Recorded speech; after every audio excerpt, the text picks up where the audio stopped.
우리의 소비 습관하고 우리가 만들어내는 쓰레기는 생각하지 않고, 그죠? 소비 생활을 할 여력도 없는 그 수많은 그들에게 지구 파멸의 책임을 떠넘깁니다.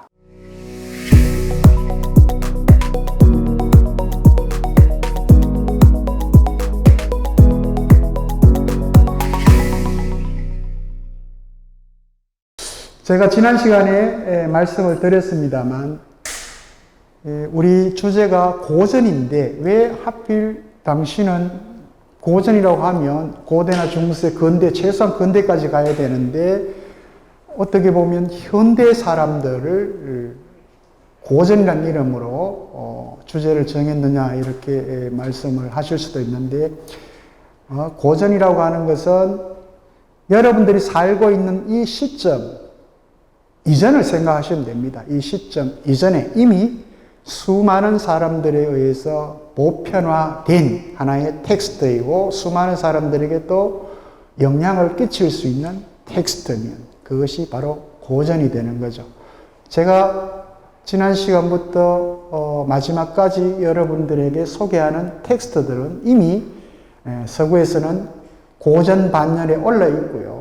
그리고 실제 많은 사람들이 또 연구되고 있는 아주 중요한 사상가들입니다.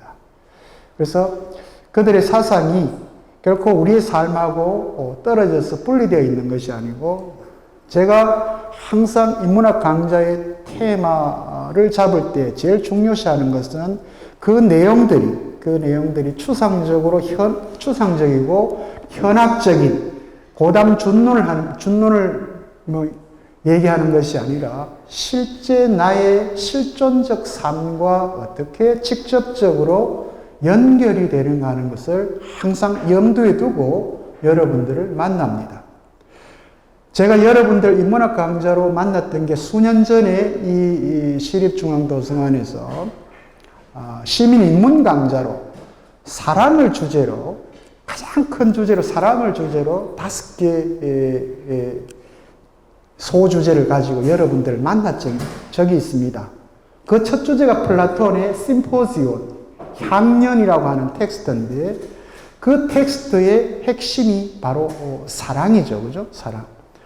그리고 마지막으로 지난 시간에 했던 니체라고 하는 사람의 또 텍스트를 가지고 사랑이라고 하는 주제를 이야기를 했고요. 그때 제가 아마 했던 게 플라톤, 데카르트, 루소, 그리고 니체, 푸코 이렇게 했던가 봅니다. 다 사랑이라고 하는 그 주제를 가지고 했었는데, 그때는 구미시민 여러분들이 아마 굉장히 의외였을 거예요. 2000년대 초반에 이루어졌던 그런, 그리고 인문학이라고 하는 것이 전국적으로 이렇게 열풍이 일어나고 붐이 일어났던 그런 시기가 아니고, 교육부하고 한국연구재단에서 이렇게 소외된 지역을 지원하는 그런 프로그램이었기 때문에 그때는 여러분들을 좀 낯설게 만났습니다만, 요즘 여러분들은 인문학에 대해서 관심을 많이 갖고 계시고요. 또 실제로 여러분들 텍스트도 많이 함께 읽고, 또 여러분들은 그 텍스트를 읽는 것에 끝나는 것이 아니고 또 실제 써서 자기 글로 이렇게 남기는 그런 과정들까지 아주 다양하게 이루어지고 있기 때문에 여러분들의 지금 수준이 상당히 높잖아요. 그죠? 그래서 사실 이런 만남을 통해서 제가 얘기를 하는 것도 사실 부담스러울 때가 있습니다. 워낙 여러분들 수준이 높기 때문에. 그럼에도 불구하고 제가 오늘도 두 번째 작품을 가지고 여러분들에게 한번 얘기를 드리겠습니다.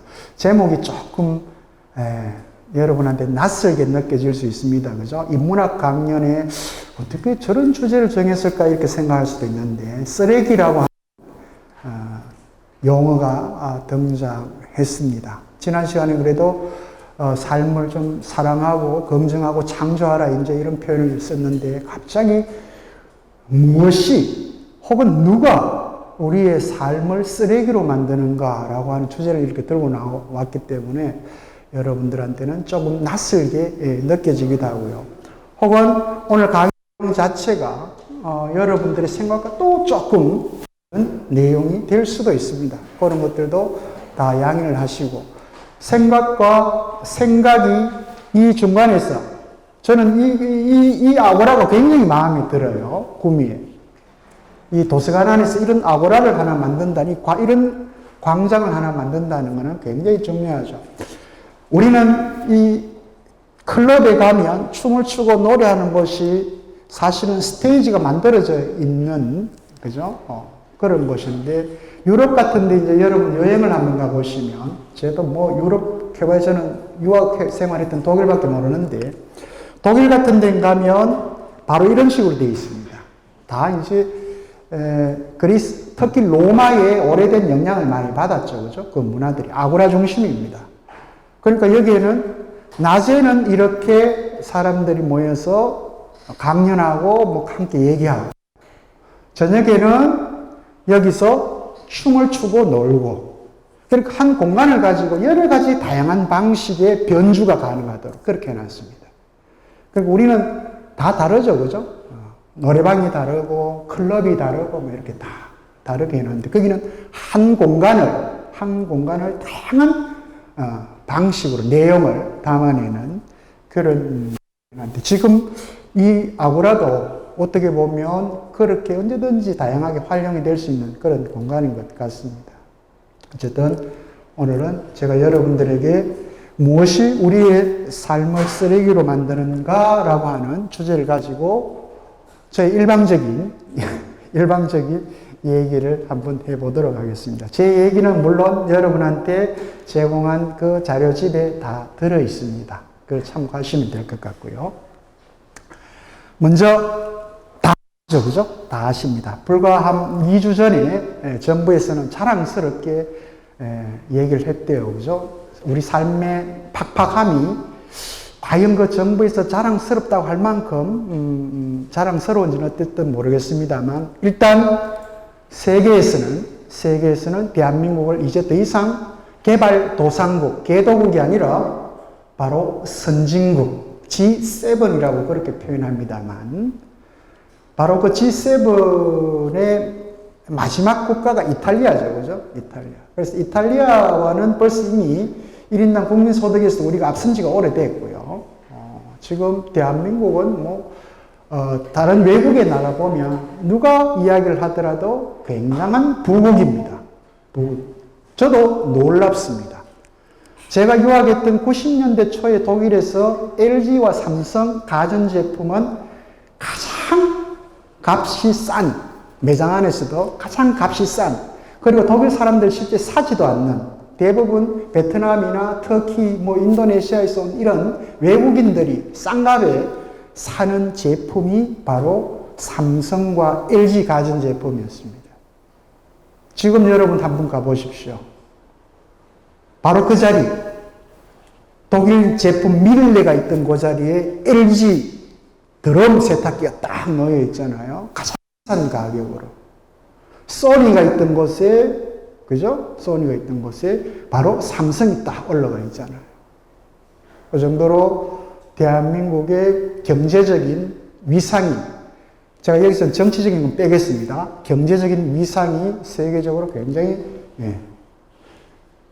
서방 7대 자본주의 강국입니다. 여기서는 중국은 빼야 되죠, 그죠? 거기는 사회주의 시스템을 취하고 있기 때문에, 그 이외에 또 사회주의 시스템을 취하면서 잘 사는 나라 빼고 자본주의 강국입니다.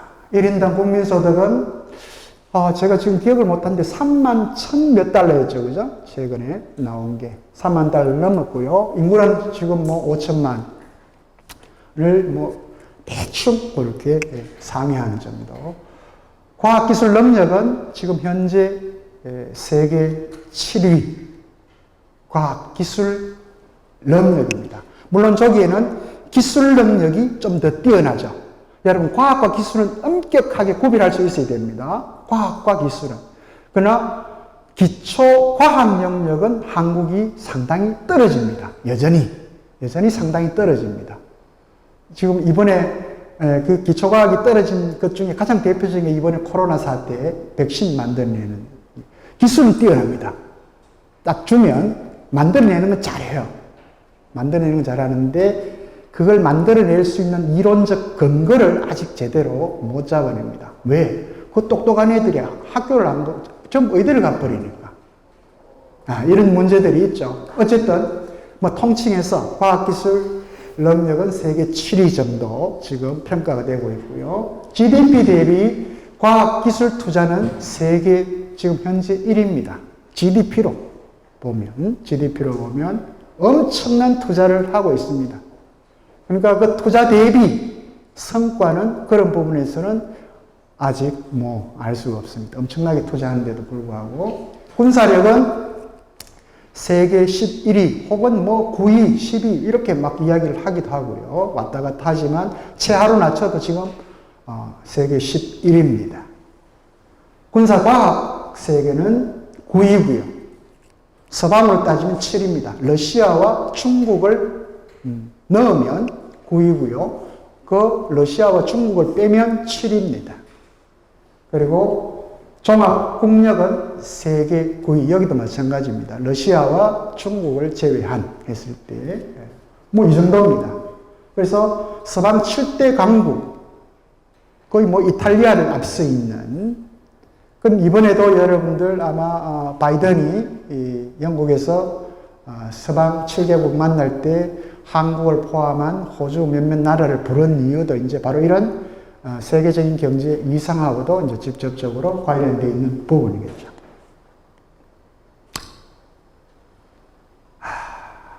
이게 이 정도인데, 대한민국. 그 안으로 들어와 보면, 바깥으로 드러난 건 저렇습니다. 근데 대한민국 안으로 들어와 보면, 구미라고 하는 이 공간에서도 그렇고, 뭐 대구에는 수성구, 서울에는 강남, 뭐 이렇게 여러분들 가보시면 그 장소에는 이런 벽이 있습니다. 이런 벽들이 있습니다. 1대 9대 90. 통칭하면 10대 90입니다. 10대 90. 한때는 20대 80 이런 표현가 있었습니다만 여기서만 1이라고 하는 것은 완전히 이제 가장 많은 것을 가진 사람들이죠. 그죠? 거기다 적국까지 포함해버리면 대한민국의 전체 부의 45%에서 50%를 차지하고 있는 사람이죠. 소수의 사람들입니다. 이번에 여러분들에게 코로나 사태로 25만 원씩 준다고 할 때 그 25만 원에서 빠지는 사람들이죠. 바로 10% 되죠. 그죠? 10%. 물론 여기 구미라고 하는 지역적인 특성이 있습니다. 여기는 계층이동이 다른 어떤 지역보다도 많은 데죠. 그죠? 아마 오늘 제일 일찍 오신 분한테 아까 물어봤더니 30대 중반인데 본인은 구미의 토박이라고 했습니다. 구미에서 태어나서 지금까지 30 중반까지 이렇게 사신다고 하셨는데, 물론 중간에 학교를 또 어디 딴 데 갔다 왔을 수도 있고요. 과연 이 구미라고 하는 지역의 토박이, 그죠? 여기서 뿌리를, 그죠? 내렸던 사람이죠. 태어나서, 그리고 지금까지 한 번도 구미를 떠나지 않고 여기 살았던 사람, 뿌리를 내린 사람이죠. 그럼 구미를 고향으로 가지고 있는 사람. 과연 몇 명이나 될까? 그죠? 그거는 과거 농경사회에서는 가능했겠습니다만, 지금과 같은 이런 산업사회에서는 끊임없는 이동이 이루어지는 사회이기 때문에 사실 뿌리를 그대로 내리고 살기는 힘듭니다. 그죠? 근데 바로 이 이동 사회에서 이 계층의 이동이 지금 거의 2000년대 이후는 중지했다. 그래서 지금 우리 사회에서 가장 큰 이제 문제가 시작된 게 바로 2030 세대와 그 아버지 세대와의 이제 소위 말하는 세대 갈등이 바로 이제 이 계층 이동과 직접적으로 또 관련되어 있죠. 이 사회학이나 이런 다른 사회과학 분야에서는 경제학이라든지 이런 데서는 굉장히 중요한 하나의 연구 과제가 되고 있는 게 바로 이 부분입니다. 계층 이동의 중지. 다른 말로 하면 부와 소득이 세습되고 있다는 거죠. 그죠? 이 백주대낮에 이 대한민국 이 민주주의 사회에서 부와 돈과 그죠? 소득이 세습된다니 봉건 사회에서는 있음직한 그죠? 이 일들이 지금 21세기에 이렇게 되고 있다는 거야. 1대 9대 90이라고 하는 이 넘어설 수 없는 벽들이 쳐져 있다는 거야. 이게 이제 대한민국이 안고 있는 대한민국 내재적으로 외부에서 보여지는 대한민국이 아니라 대한민국 안에 들어있는 부분입니다. 이거 참 우스갯소리인데 요즘 여러분들 드라마를 한번 보시면 적어도 80년대까지는 저널리를 통해서 여러분들이 우리 한국인들의 뭐 정서를 이렇게 풀어냈습니다만 TV 어디에도 시골 풍경은 이제 안 나오죠, 그죠? 구미 선산 풍경은 없습니다. 이 선산도 지금 가보면 산동하고 이런데 그 산전벽해였던 곳이 지금은 뭐 대단히 아파트가 들었었던 그런 곳인데 드라마 보면 다 저 얘기죠, 그죠? 출생의 비밀. 그나마 유일하게. 이게, 역설입니다, 역설. 그나마 유일한 신분 상승 통로로 작용하고 있는 게 출생의 비밀. 그런데 그 출생의 비밀의 현 주소를 여러분 드라마를 통해서 볼 수 있습니다. 사실 현실은 그 드라마보다도 더 드라마틱하게 이루어져 있죠. 이런 사회가 형성되었던 그 구조들도 여러분들이 한번 들여다보면 아주 재밌습니다. 한국 사회가 그 짧은 시간 동안 어떻게 이런 과정으로 변화해 왔는가. 우리가 그냥 생각 없이 살면 그냥 지나가는 얘기들입니다. 드라마는 그냥 뱃을 하는 걸로 욕만 하고 보는 걸로 그냥 웃고 울고 하면 되는 걸로 하지만 그 드라마는 현실을 바탕으로 만들어진 거고요. 그 현실은 드라마보다도 더 드라마틱하죠. 그죠? 드라마틱합니다. 그래서 이 한국 경제를, 이런 내부적인 모순을 안고 있는 이 한국 경제를 바로 재테크 자본주의라고 합니다. 여러분들은 이 구미는 지금까지 산업 자본주의의 한복판에 있었죠. 그죠? 구미는 지금까지 그랬습니다. 삼성과 LG라고 하는 거대한 대기업과 그 하청 기업들, 중소기업들이 함께 올려서 여러분들이 먹고 사는데 엄청난 부를 혹은 생존의 가능성들을 제공했던 그 산업 자본주의가 구미 한 중심에 있었습니다. 물론 지금도 저는 있다고 생각을 하고 비록 큰 대기업들이 떠나긴 했습니다만 그러나 산업 자본주의가 쇠퇴하고 지금은 여러분 IMF 이후에는 어떻게 됐습니까? 재테크 자본주의, 카지노 자본주의라는 표현을 쓰죠. 그죠? 경제학에서는 사회학이나 사회경제학에서는 그렇게 씁니다. 카지노 캐피털리즘. 그래서 제조업 자본 중심은 여러분들도 다 아시다시피 1960년대에서 IMF가 터졌던 1990년대까지 적어도 IMF가 터지기 전까지 지난 시간에 제가 말씀드렸습니다만 특히 90년대는 흥청망청했었습니다. 물론 그 시대에도 먹고 사는 문제에 힘들었던 사람들이 있었죠. 그럼에도 불구하고 전체적으로 중산층의 폭이 넓어지면서 흥청망청했던 시절입니다. IMF가 터지기 전까지. 바로 저 산업 자본주의의 영성기였죠. 그럼 세계적으로도 그랬습니다. 세계적으로도. 이후에, 그죠? 1998년 IMF가 터지고 나서 한국에 이식된 게 김대중 아마 대통령 정권 때입니다. 나라가 망했으니까 경제적으로 다른 방법이 없잖아요. 그들이 시키는 대로 해야 되니까 결국은 미국식 자본주의를 그대로 받아들였습니다. 그게 이제 소위 말하는 금융자본주의. 여러분 기억하시죠? 그죠? 광고에 부자 됐어요. 그죠? 부자 됐어요. 계속 광고, 세뇌를 시켰습니다. 여러분 부자 됐어요. 마음대로 돈 버세요. 마음대로 돈 빌려가서 집 사세요. 계속 그런 것들. 주식 및 부동산 투자에 올인하게끔 정부가 나서서 사실은 국가가 나서서 여러분들을 독려했던 시기입니다. 그게 2000년대 우리의 모습이에요. 지금 2021년인데 소위 말하는 돈을 버는 시대의 개막입니다. 여기 오신 분들은 거의 여기서 지금 여러분들은 끼지 못했던 분이죠. 혹은 마지막 열차를 타려고 생각하고 계시는 분도 있을 것 같기도 하고요.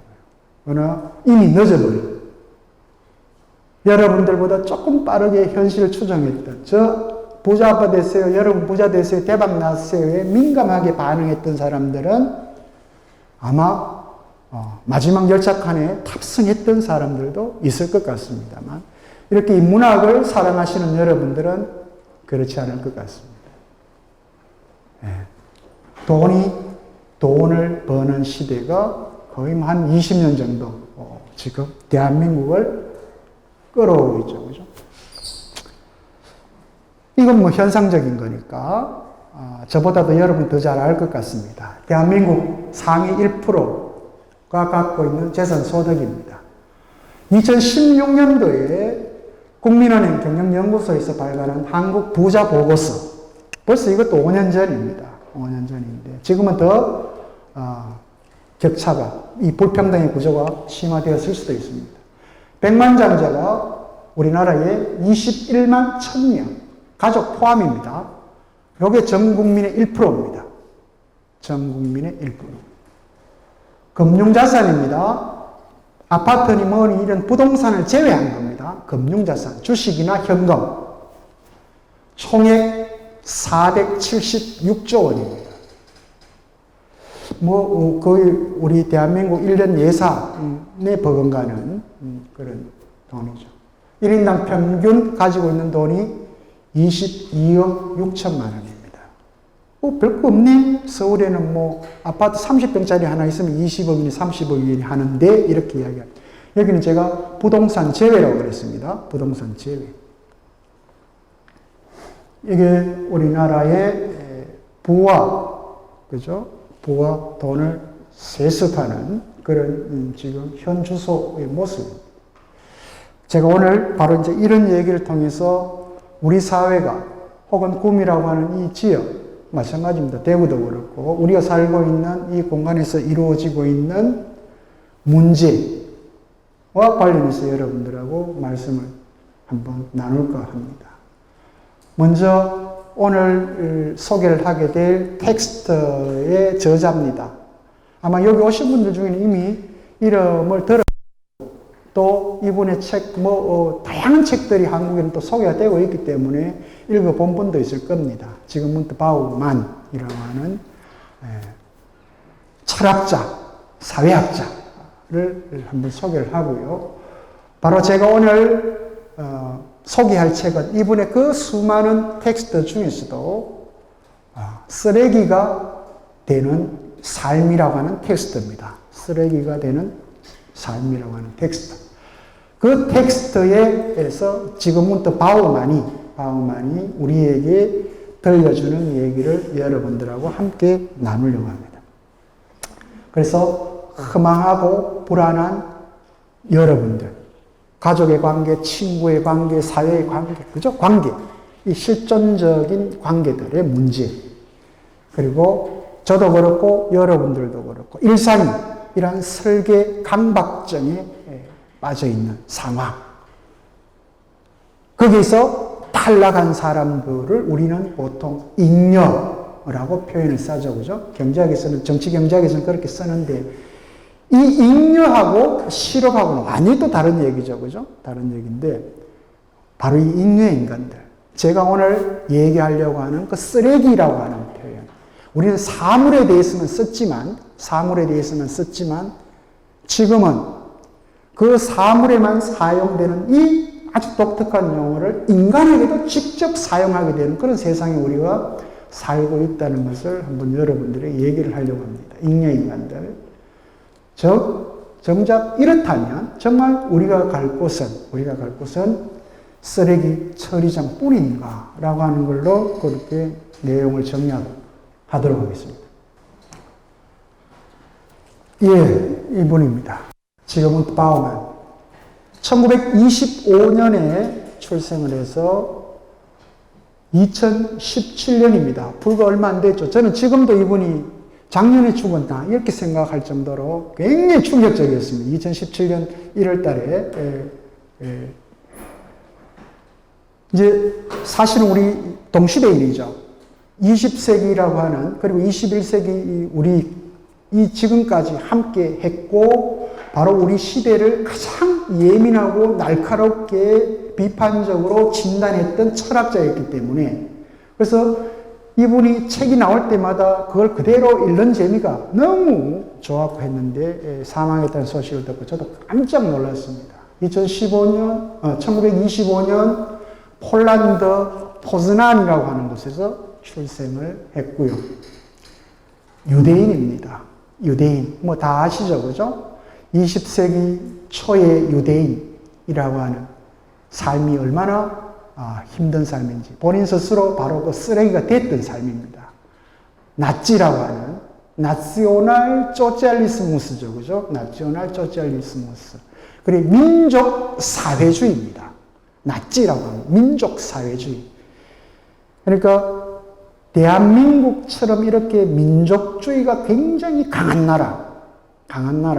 그러니까 저는 그걸 폐쇄적 민족주의다 이렇게 표현하는데, 상대적으로 개방적 민족주의를 저는 강조를 합니다만, 바로 이 나치가 그 폐쇄적 민족주의, 그리고 거기 소циал리스무스를 붙였습니다. 사회주의라고 하는 표현을 붙였죠. 소위 말하는 집단, 공동체를 굉장히 중요시 여겼습니다.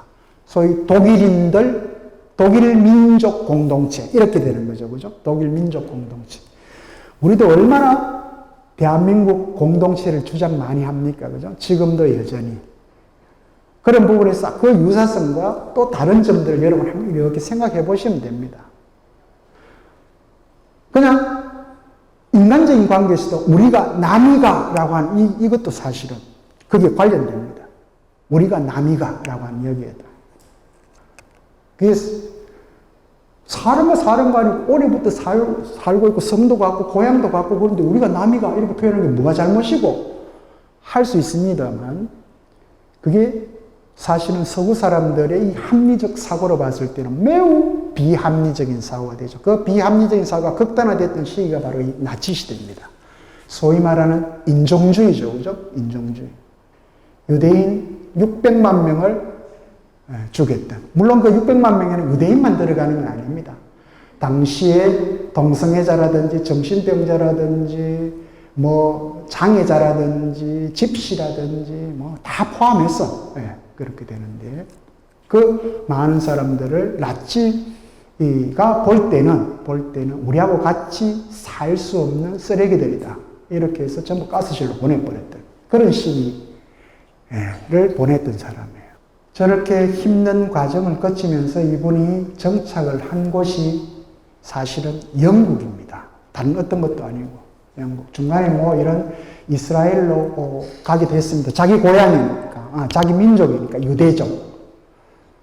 같지만 거기 가서도, 그러니까 그렇게 박해를 당했던 유대인 이스라엘 사람들이 정작 자기 나라를 만들었을 때는 그 땅에 살았던 팔레스타인 사람들을 지금 여러분 다 아시잖아요. 그죠? 박해하고 지금도 여전히 그렇게 싸우고 있는 그 참상을 보고, 여기서 내가 살 곳이 아니다. 자기가 유대인이면서도 그 유대인 이스라엘인들이 하는 짓을 보니까 이게 안 되겠다. 해서 71년도에 영국 리즈 대학교 사회학과 교수로 부임해서 그 이후 영국에 정착을 하면서 연구 활동을 했던 분입니다. 저는 이 돌아가시기 전에 그 연세에도 끊임없이 열정적으로 저렇게 고민을 하고 세상에 대해서 무언가 지혜를 전달하려고 했던 이 선생을 보면 놀랍습니다. 아주 초인적인 분인데, 그래서 1980년대 초까지 정통 마르크스주의 입장에서 영국 노동운동과 계급 갈등들을 집중적으로 연구를 했죠. 사실은 영국이라고 하는 나라가 민주주의의 나라이고 의회주의의 나라라고 우리한테 이렇게 교과서를 통해서 알려져 있지만, 그 교과서를 통해서 알려져 있던 그 역사가 바로 이겁니다. 영국은 노동자의 나라죠, 그죠? 그 노동자들이 만들어낸 세계적인 스포츠가 사실 축구 아닙니까, 그죠? 축구. 그 축구 없으면 죽는 나라입니다. 이 노동자의 나라죠. 그러니까 그 노동자들이 만든 국가의 정체입니다. 정치적 형태가 바로 민주주의예요. 그것도 의회주의였습니다. 이 영국. 이제 그런 것들을 중점적으로 연구를 했죠. 그리고 여기 있는 부분인데, 이분한테서 가장 중요한 것은 바로 저겁니다. 20세기 우리 시대를 지배했던 서구의 유명한 사상가들, 대표적으로 자크 데리다, 한나 아렌트, 테오도르 아도르노, 조르주 아감벤 등등. 여기에서 지금 현재 살아있는 사람은 조르주 아감벤입니다. 아감벤이 지금 살아있고, 나머지는 뭐 이미 다 돌아가셨습니다만. 저 사람들이 주로 다루었던 주제가 바로 저런 겁니다. 유대인 살해했던 그 홀로코스트라든지, 혹은 모던이라고 하는 문제, 근대라고 하는 문제, 그리고 포스트 모던이라고 하는 탈근대라고 하는 주제, 뭐 이런 것들, 혹은 글로벌리제이션이라고 하는 세계화라고 하는 문제, 우리 시대가 안고 있는 이 모든 문제들이 연구의 중심이었죠. 그 중에 이분의 가장 독특한 사상은 저겁니다. 64세 때 발표했던 근대성과 홀로코스트라고 하는 저 텍스트입니다. 저 텍스트로 그때서야 전 세계적인 석학으로 이제 세상에 나오게 되죠. 바로 이 근대성과 홀로코스트라고 하는 텍스트를 통해서. 그러니까 뭐 홀로코스트는 여러분 다 아시겠지만 과학 기술의 가장 대표적인 상징이죠, 그죠? 가스실이라고 하는 것들부터 해서 원자 폭탄이라고 하는 것들 등등. 그러니까 20세기 현대의 현 주소를 이제 보여주는 게 바로 저 홀로코스트입니다. 대량 인종 살상이라고 하는. 그런데 그건 뭐 여러분들 2차 세계대전 저것뿐만이 아니고 우리는 그동안 많이 봤죠, 그죠? 캄보디아에서도 봤고, 우리 한국 전쟁 때도 있었고, 베트남에서도 있었고, 저 아프리카, 르완다에서도 인종청소가 있었고, 뭐, 끊임없이 바로 이 근대라고 하는, 소위 말하는 과학기술이라고 하는 것을 통해서 얼마나 다수의 특정 인간들을 말살해왔는가 하는 것을 우리 역사를 통해서 확인할 수 있습니다. 그것들을 이제 책으로 저렇게 엮었죠. 그 다음 우리에게 유명한 책이 바로 그 유동하는 근대입니다. 리퀴드 한다는 거. 늘 끊임없이 이동하는 거죠. 그죠? 끊임없이. 어느 곳 하나 이렇게 정치해서 붙받고 이렇게 사는 것이 아니고 늘 유동하는 근대. 저게 이제 지그문트 바우만을 대표하는 핵심적인 개념입니다. 그래서 기존의 근대 전통사회와 구조나 제도나 혹은 풍속이나 도덕을 통해서 그 사회 질서를 유지해 왔다면 바로 이 유동하는 근대에서는 저런 것들이 다 사라져버렸다. 여러분들 시골에서 이렇게 태어나신 분들 알잖아요. 그죠? 시골에서 이렇게 태어났을 때는 항상 그 동네마다 그 동네 질서를 유지하는 사람이 있죠. 그죠? 대표적인. 혹은 그 동네 질서가 유지될 수 있도록 오래전부터 내려왔던 하나의 도덕률들이 있죠. 근데 지금 그런 게 없어진 세계라는 거죠. 그러니까 모두가 불안한 겁니다, 사실은. 이 과정에서는. 전통사회에서는, 서구사회에서는 하나님만 믿으면, 뭐, 어땠든 간에, 하나님 성경에 시키는 대로만 살면 선한 사람이 되어서 뭐 천당에도 가고 다 한다라고 그렇게 믿고 있고, 다 했는데. 그리고 나치시대 때는 그런 국가주의에서 국가를 이끌고 가는 지도자들이 다 알아서 해준다고 했는데, 현대사회에서 그게 없어진 거죠. 바로 서구가 만들어낸 개인주의 때문입니다. 개인주의. 그러니까 이 개인주의의 만연은 결국 유동성과 불확실성이 증가하는 세상을 만들어냈다는 게 이제 지금은 바우만 이 사람의 생각이었어요. 자, 그걸 하나의 자기의 독창적인 사상으로 깨워냈던 사람입니다. 예. 요거는 여러분들 생애 부분에 다 있으니까 한번 확인하시고요. 마지막으로 2017년 1월 9일 날, 그죠? 영국 리즈에서 사망을 했습니다.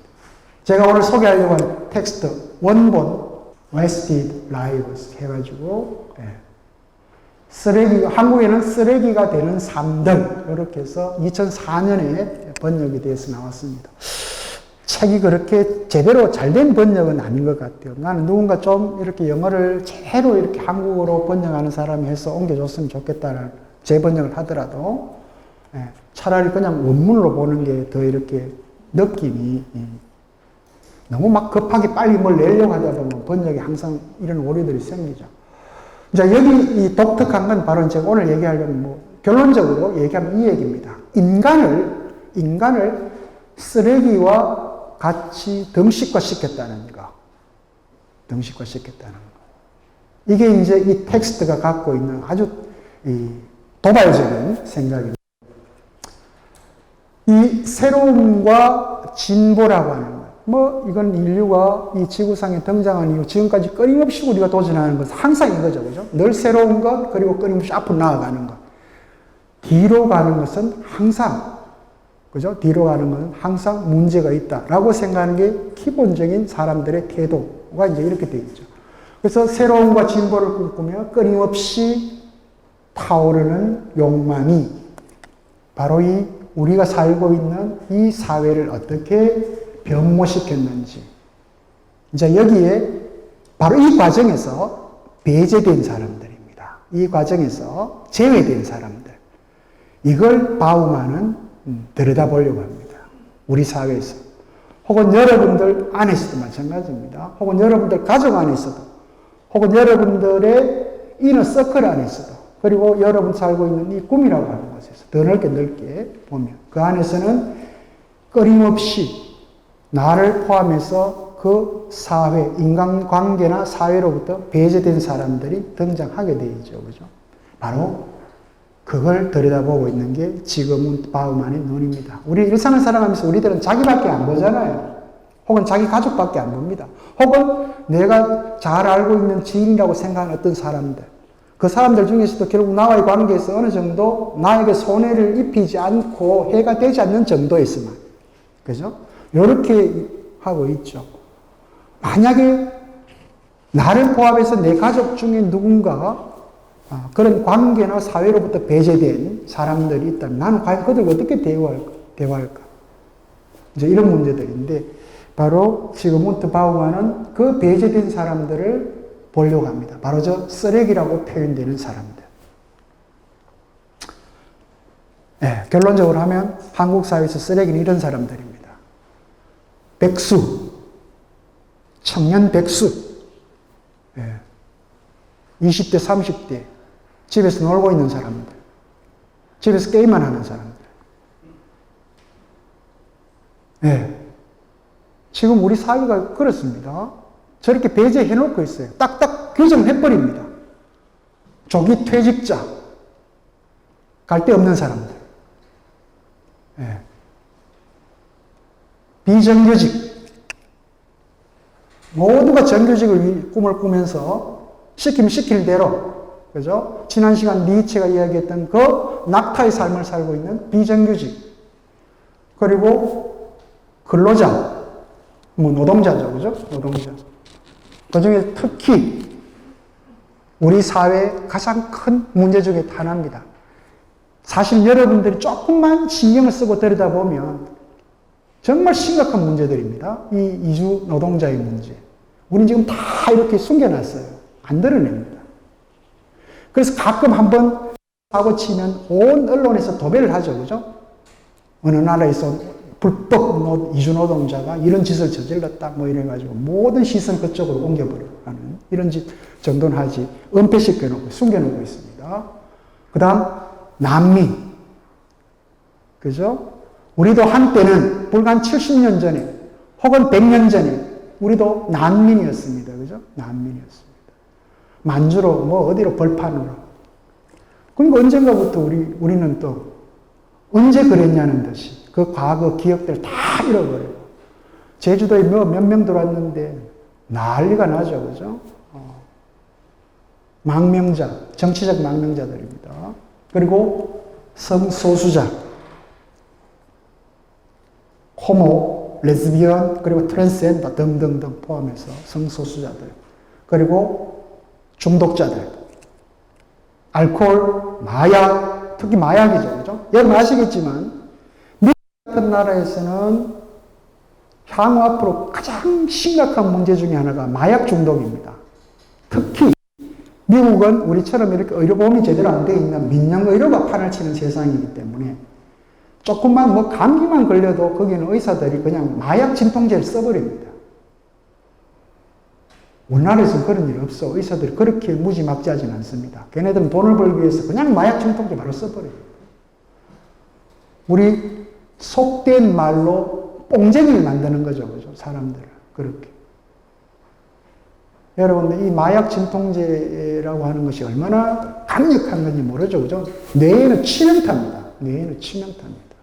마약 진통제가. 근데 걔네들은 의약품에서 마약 진통제를 굉장히 남용을 하고 있는 정도죠. 예, 중독자를 그렇게 만들어 갑니다.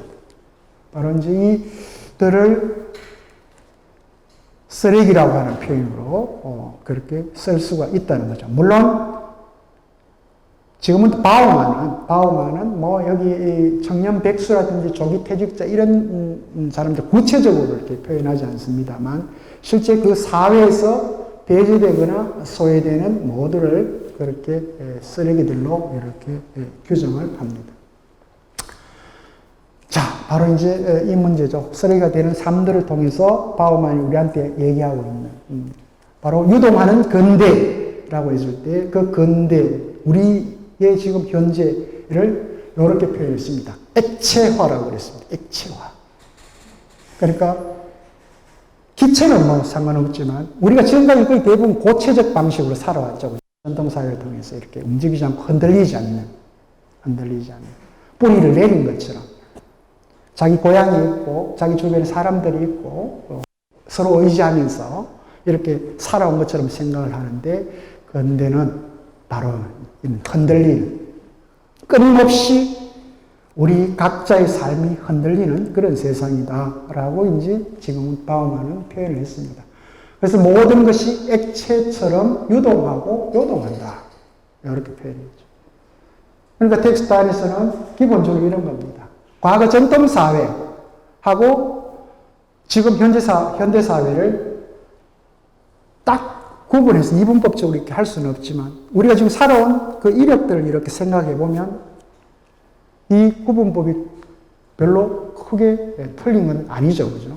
과거 전통사회에서는 가족, 마을, 전통, 그리고 그 마을에서 내려오는 에토스, 관습, 그죠? 그리고 신분, 수직적인 관계죠. 그죠? 권위적인 관계, 어른이 있고, 그 다음 아이들은 그 어른과의 상대적 관계에서는 항상 공손하게 예의 있게 해야 되고, 등등등.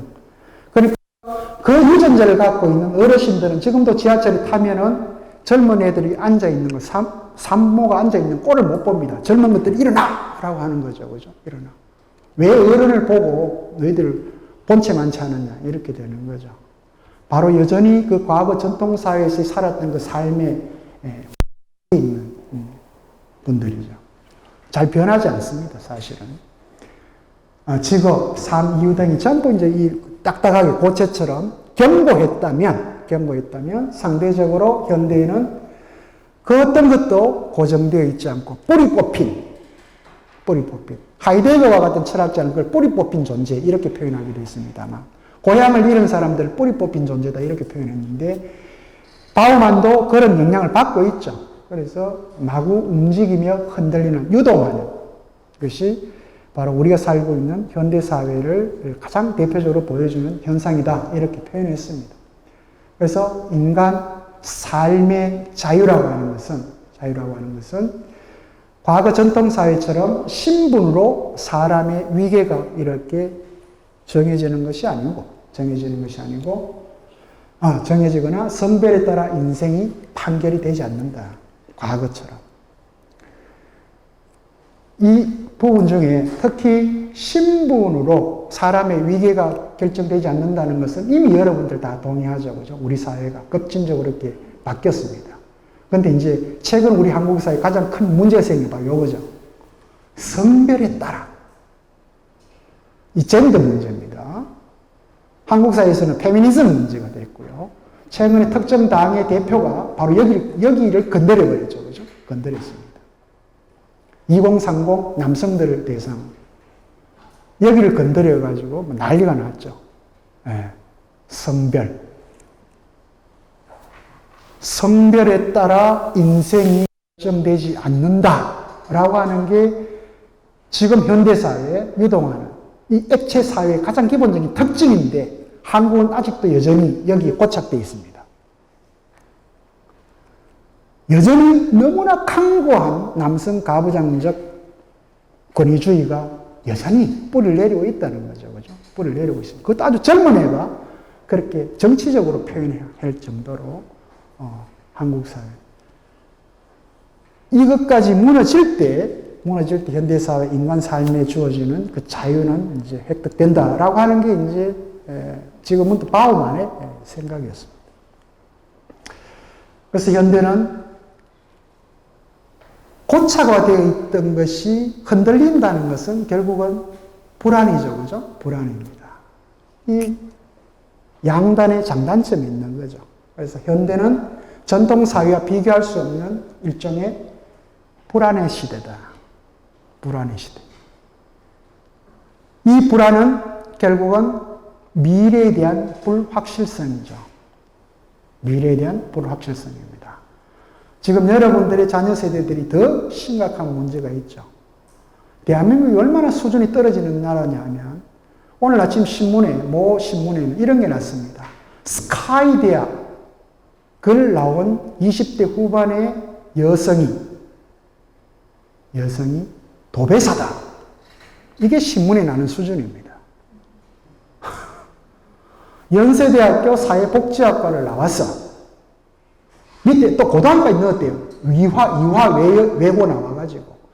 연세대학교 사회복지학과 나와가 사회복지사 활동을 하는데 너무 그 안에 구조적 관계가 권위적이고 위계적이라서 그게 싫어서 다른 삶을 찾아야 되겠다라고 해서 자기 나름대로 부모님한테 나는 이런 삶을 살 거야 라고 하는 것까지 쓰고 도배사의 길로 간 그런 걸 신문에 차곡차곡 써놨습니다. 적어도 스카이는 나와야 신문에 나오는 게 대한민국 수준이죠. 그죠? 대구 계명대학교에서 나와가 도배사 했다고 하면 신문에 날 일이 없죠. 학벌이라고 하는 거죠. 앞에서 말했던 그 성별뿐만 아니라 학벌이라고 하는 것이 얼마나 고착화된 사회인가라고 하는 걸 여러분들이 들여다보면 됩니다. 그리고 대한민국 사실 경제적으로도 그렇고 정치적으로도 그렇고 그 수많은 사람들이 있지만 실제 핵심적인 사람들은 그 스카이 출신들이잖아요. 그들이 뭘 하는가라고 하는 근본적인 문제 한번 던져보십시오. 이 검호공대 출신들 우리 어디에 있는지, 그죠? 여러분들 구미대학 출신들이 어디에 있는지 그냥 구미 여기서 이제 앉아가지고 여기서 구미 안에서만 그죠? 있는 것인지 이 학벌 문제 굉장히 심각한 문제죠, 그죠? 바로 이 미래에 대한 불확실성 문제가 결국 현대인들에게는 끊임없는 자기 불안의 요인이 된다. 텍스트 안에 있는 부분입니다. 일부 부분은 제가 의역을 좀 했습니다. 좀 이렇게 너무 와닿지 않아서. 이 불안은 상실감과 불운의 고통스러운 경험에 의해 조성된다.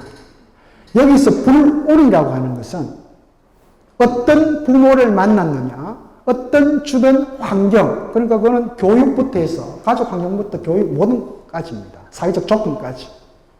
이거는 이 서양 사람들은 다 운으로 봅니다. 행운. 운이 있느냐 없느냐. 그래서 그 불운의 고통스러운 경험에 의해 조성된다. 우리만 그런 게 아니며 누구도 통제할 수 없고 누구도 그 내막을 모른다. 언제 어디서 다음에 재난이 닥칠지, 파장은 어디까지 미칠지, 그러한 격변이 얼마나 치명적일지도 알 도리가 없다. 확실성과 그로 인해 생긴 괴로움은 바로 이 글로벌리제이션, 글로발리지어룸이라고 하는 세계화. 그러니까 이 세계화는 지금 사실은 경제적 세계화를 넘어서서 정치적 세계화, 난민 문제 이런 것도 전부 이 세계화하고 직접 관련되어 있습니다. 난민 문제, 경제적인 문제.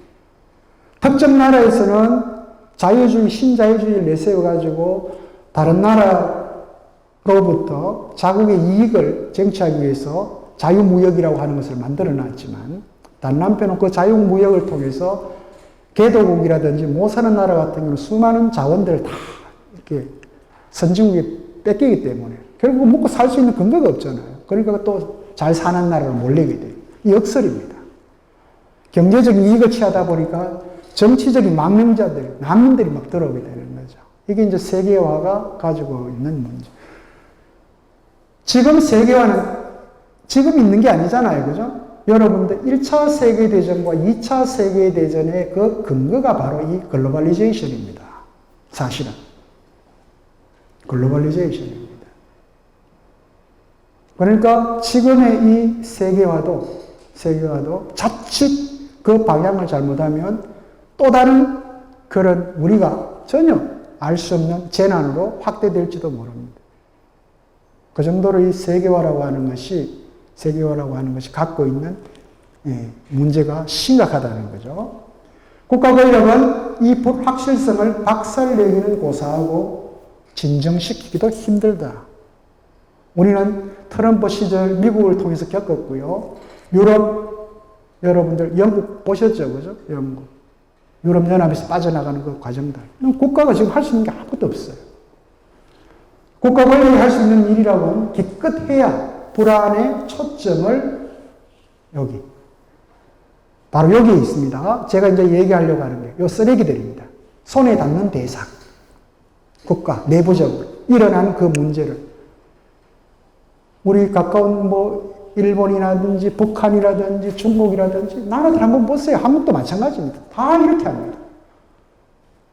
이 문제를 해결하는데 바로 직접 손에 닿는 그 대상. 그러니까 이들이 어떻게 이제 우리 사회로부터 배제되는가를 한번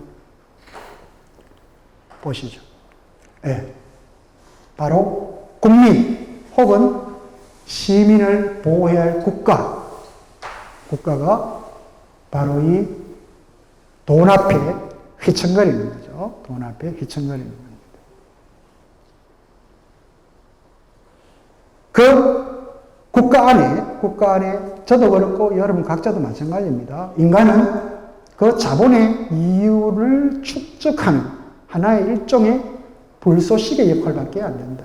주인이 아니고 너도 열심히 선생님도 하고 공무원도 하고 주부도 하고 열심히 각자 다 살아가는데 그 각각의 인간은 바로 이 전체적으로 보면 자본의 이윤을 축적하는 일종의 불쏘시개 역할밖에 못한다. 쓸모가 없으면 가차없이 버려진다. 회사에서도 공직에서도 어디에서도 다 평가를 해가지고 다면 평가다 무슨 평가다 다 해가지고 가차없이 메리토크라시죠. 그죠?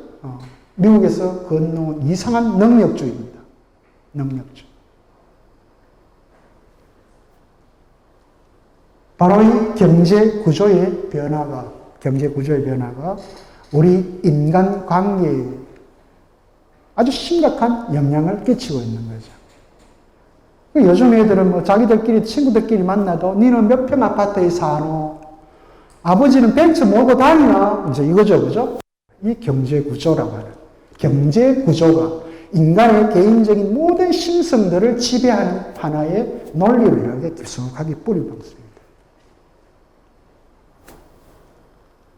그래서 현대사회에서 이 인간관계가 무심하고 서로가 서로에 대해서 혹은 또 소홀한 이유는 이 돈이 자본은 상당히 좀 추상적인 개념이긴 합니다만, 그죠? 생산수단을 갖고 있는 사람. 예를 들면, 대기업 오너들. 이렇게 생각할 수 있죠, 그죠? 우리 돈 하면 그냥 내 주머니에 있는 현금화된 돈, 요 정도를 생각하지만, 이 자본이라고 하는 것은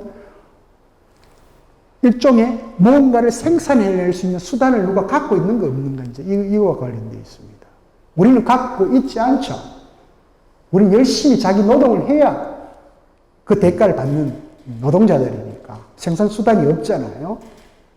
그러니까 자본이 인간을 대하듯이 인간이 서로에 대해서 그렇게 대하기 때문에 인마 이거는 내한테 이득이 될지 안 될지. 여기에 소위 윤리적으로는 공리주의라고 하는 논리가 딱 이게 지배를 하고 있습니다. 공리주의 관점이죠. 내한테 이득이 되는가 되지 않는가. 그러니까 사람과 사람의 관계도 전부 이해관계에 따라서 이루어진다. 그래서 인간관계마저도 그런 의미에서는 일종의 비정규직이죠. 일마 내한테 이익이 안 되기 때문에 니는 내한테 인간관계 끝. 니는 돈이 많으니까, 니는 내한테 뭔가 이익을 줄 수 있으니까 우리 영원히 친구하자. 그죠? 영원히 친구하자. 정규직이죠. 이런 관계가 되는 거죠. 그러니까 이런 관계들 때문에 지금 사람과 사람의 인간적인 관계로부터 배제된 사람들이 자기 자신을 배설하고 탈출하는 방식으로 찾는 공간이 SNS입니다. SNS입니다. 트윗이든 페이스북이든 뭐 블로그든 뭐 이런데 혼자 노는 거죠. 혼자. 좋아요 눌러주면 좋다고 뭐 또 새로운 쓰고 새로운 사진 올리고. 예. 그 공간 안에서 바로 이런 인간관계의 비정규직화를 가상공간 안에 들어가서 정규직화 해보는데 그거 다 헛겁니다. 돌아서면 사라집니다. 이 자본에 대한 규제는 갈수록 약화되고, 그죠? 신자유주의 시스템 안에서는, 세계화 시스템 안에서는 해고는 유연해지고, 자본가들은 생산성을 높이기 위해서는, 그죠? 당연히 해고가 자유로워야 된다라고 주장을 하죠. 그죠? 이익과 관련되어 있으니까. 인간관계가 너무나 이 과정에서 허망하게 끊어집니다. 회사에서 해고되면, 아파트 경비원에서 쫓겨나면, 어떻게 했어요? 그 당사자는. 어떤 기분을 느끼고, 어떤 마음이 생기겠어요? 그냥 나는 아닌 내 주변에서 아파트에서 뛰어내렸다, 어디에서 죽었다. 남의 일처럼 느껴지지만 그게 언제 나의 일이 될지 아무도 알 수가 없는 거죠. 이런 일들이 허다하게 우리 주변에서 일어나기 때문에.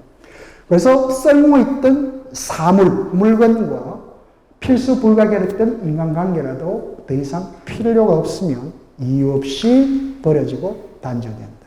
이걸 이제 지금 문득 바우만은 물건뿐만이 아니라 인간까지도 포함해서. 그래서 모든 것의 쓰레기화다. 이렇게 표현했습니다. 모든 것의 쓰레기화. 이건 제가 비유적으로 간절히 원했던 구두였지만 홈집이 나거나 유행이 지나면 쓰레기통에 갖다 버리듯이 구두는 뭐, 그죠? 쓸모가 없다고 생각되면 쓸모가 없. 여러분들 커피 마시면 그 캔, 이제 쓸모가 없으니까 바로 쓰레기통으로 버리잖아요. 그죠? 옷다가 떨어지고 하면 쓸모가 없으니까 버리잖아요.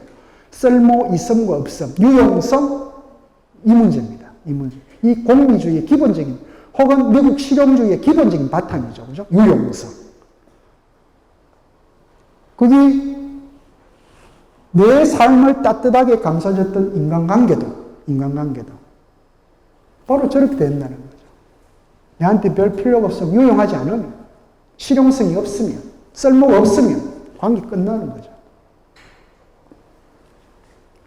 결국 별 필요가 없어지면 쓰레기가 된다. 그래서 뭐 과거에는, 그죠? 그래서 이 쓰레기는 어떻게 보면 과거와 전혀 다른 아주 독특한, 이게 이제 바우만의 진단이에요. 그래서 바우만의 고민이 그대로 넉넉히 들어가 있는 핵심적인 개념이 바로 이 쓰레기죠. 쓰레기는 현대가 낳은 산물이다. 과거에는 이런 거 없었다. 과거에는 물건만 그랬다. 지금은 인간까지. 이 시대의 중대한 고민거리이자 혹은 우리가 살고 있는 이 현실, 세상을 들여다보는 거울이다. 내 주변에 있는 저 동남아시아에서 온 불법 이주 노동자 포함해서 결혼 이주 여성 뭐 등등 포함해서 그들은 우리 삶의 거울입니다. 우리 일제강점기 그렇지 않았나요? 일본으로 뭐 중국으로 외국으로. 제가 예전에 한번 얘기했는지는 모르겠습니다만 임진왜란 때 이거는 연세대학교에서 논문 나온 실제 내용이에요. 임진왜란 때. 그 임진왜란을 피해서 먹고 살기 위해서 배 타고 포르투갈로 간 사람이 10만이 넘었답니다. 우리 역사에 안 나오죠, 그죠? 부끄러우니까. 다 없애버리잖아요. 그 자료를 그쪽으로 가서 찾아와가지고. 임진왜란 때 포르투갈까지 배 같지 않은 배 아니에요, 그죠? 얼마나 많은 사람들이 죽었겠습니까, 그러면. 그 떠나면서. 왕을 혹은 이율곡을 욕하면서, 그죠? 그 백성들은. 네. 거울입니다. 우리 주변에 우리가 못 산다고 생각하는 나라의 사람들. 그 사람들 없으면 시골에 농사 지을 수 있습니까? 수산업이고 농산물이고 뭐 안 되잖아요. 그건 전부 그 사람들이 합니다. 3D 업종. 그런데도 뭐 어떠니 저떠니.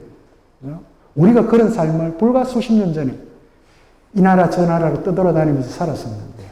깜 잊어버리고. 이게 우리의 모습입니다. 그러다 보니까 현대인들은 바로 이거죠. 계획합니다. 이 미래의 불확실성에 대해서 여러분들의 자제분들도 끊임없이 계획합니다. 계획합니다. 몇 살 때까지 뭐 하고, 몇 살 때까지 뭐 하고, 몇 살 때까지. 또 들어가도 그 안에서 계획합니다.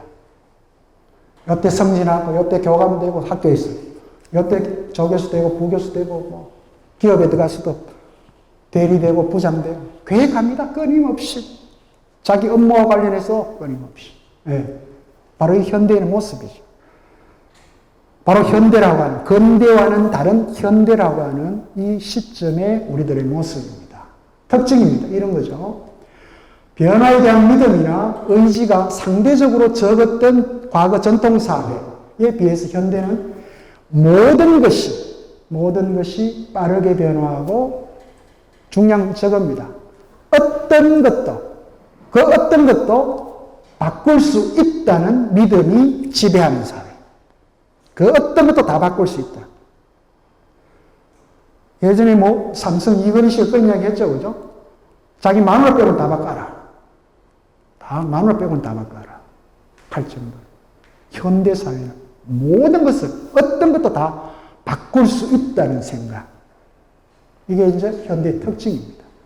그래서 변화하지 않으면, 바뀌지 않으면 나는 도태될 수밖에 없구나. 배제될 수밖에 없구나. 무시될 수밖에 없구나.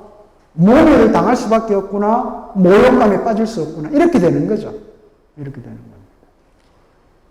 그래서 변하지 않으면 패배자가 된다는 이런 두려움. 이거는 심리적인 강박이죠. 그죠? 두려움. 무슨 일이라도 해야 된다는 조바심.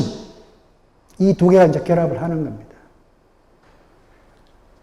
그래서 자신을 다르게 만들고, 생각을 고치고, 삶을 바꿔야 한다. 이게 이제 모토가 되는 거죠. 우리 각자 삶의 현대에서 살아가기 위해서. 바로 이 명제, 이 태제가 한 개인의 삶을 추동하는 일종의 욕망이 된다. 욕망이 된다. 그래서 욕망이 된다고 하는 것은 결국 끊임없이 자기 자신을 닥달해야 되는 거죠. 그죠? 닥달해야 되는 거. 이게 얼마나 고통스러운 일입니까? 네. 그 닥달 과정이 일종의 불안입니다. 불안. 그리고 가만히 있어도 불안한 거죠. 그러니까 인문학 강좌 자리에 이렇게 와 있는 여러분들은 대단한 사람들이에요. 대단한 사람들. 너무나 여유가 있는 사람들. 자기 삶을 리플렉시브하는 거죠. 그죠? 죄기적으로 이렇게 되돌아보는 거예요. 반성한다는 거죠. 성찰할 수 있는 능력을 갖고 있다는 건 대단한 분들이에요. 그러니까 사실 이런 강의는 여러분들한테 해야 될 필요가 없는 거예요. 여러분 이미 스스로 그렇게 자기 반성적인 삶을 살고 있는 분들인데. 사실은 이 자리에 없는, 지금도 뭔가를 계획하고 있고, 뭔가를 궁리하고 있는 사람들. 삶에 어떤 여유도 갖지 못하고 자기를 끊임없이 닥달해야 되는 사람. 이 사람들. 우리에게 해야 될 이야기인데, 그죠? 여러분들한테는. 바로 이 설계하기. 계획하기죠. 계획하기. 그래서 끊임없이 자기 자신을 바꾸기 위해서, 변화시키기 위해서 계획을 세우는데, 대부분 작심삼일이죠. 대부분. 나의 담배, 원래는 꼭 끊어야지. 이제는 술 안 먹는다. 살 뺀다. 일상에서 늘 계획합니다. 늘 계획을 하는데. 실제, 지난 시간에도 제가, 지난주에도 말씀드렸습니다만, 우리 인간의 삶이 계획대로 됩니까? 그죠? 계획대로 안 됩니다. 어느 것 하나 계획대로 되는 게 없습니다. 네. 그러다 보니까 결국은 되는 게 없으니까 설계 강박 내지는 설계 중독에, 그러니까 본인이 잘 모릅니다. 내가 왜 강박에 빠져 있고 거기에 중독되어 있는지를 모르는 거죠. 네. 나도 회사도 나라도 끊임없이 설계를 하고 계획을 세우고, 계획이 없으면 곧 파국이 망한다 라고 하는 그런 의미에서 얼토당토하는 엉망진창의 그런 엉성한 계획도 끊임없이 구상합니다. 이 과정에서 앞에서 말씀드렸던 이 쓰레기의 문제가 등장을 합니다. 바로 이 쓰레기 문제에 등장하는 데서 가장 강력한 하나의 개념이 등장하죠.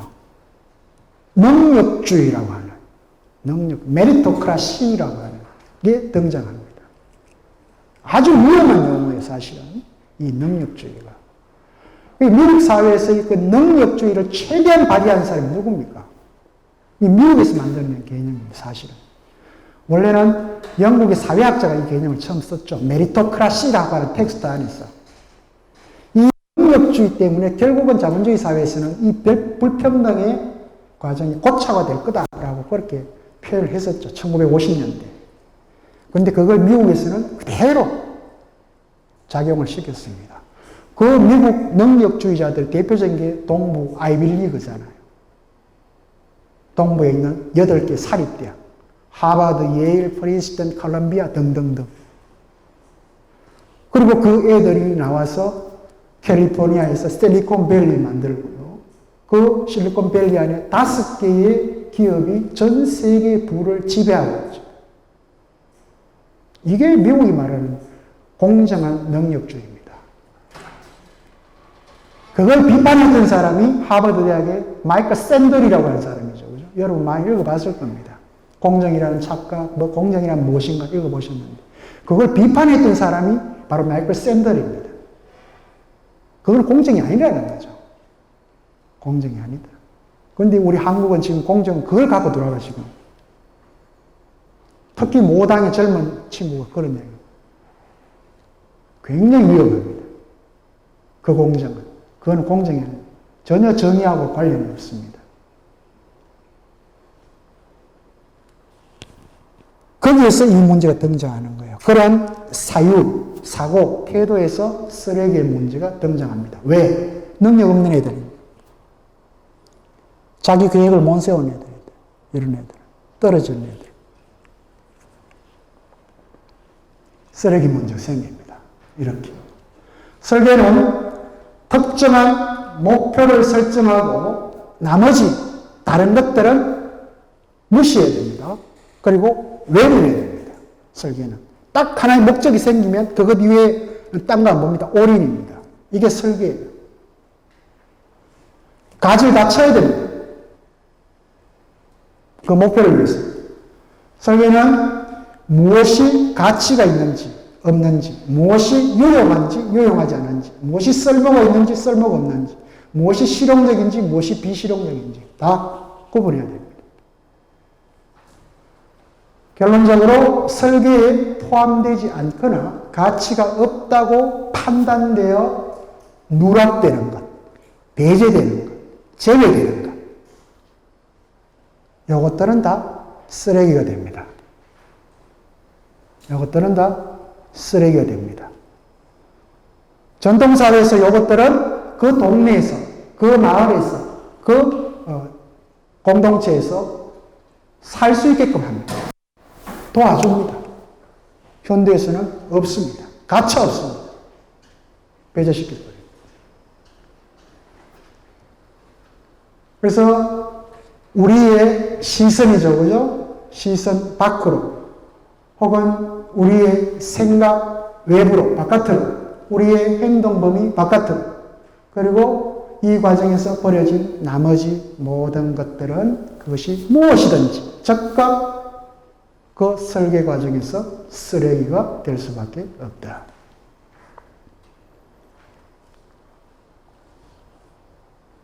설계 과정뿐만이 아니라 설계가 이루어지고 난 또 실행 단계에서도 또 배제가 되죠.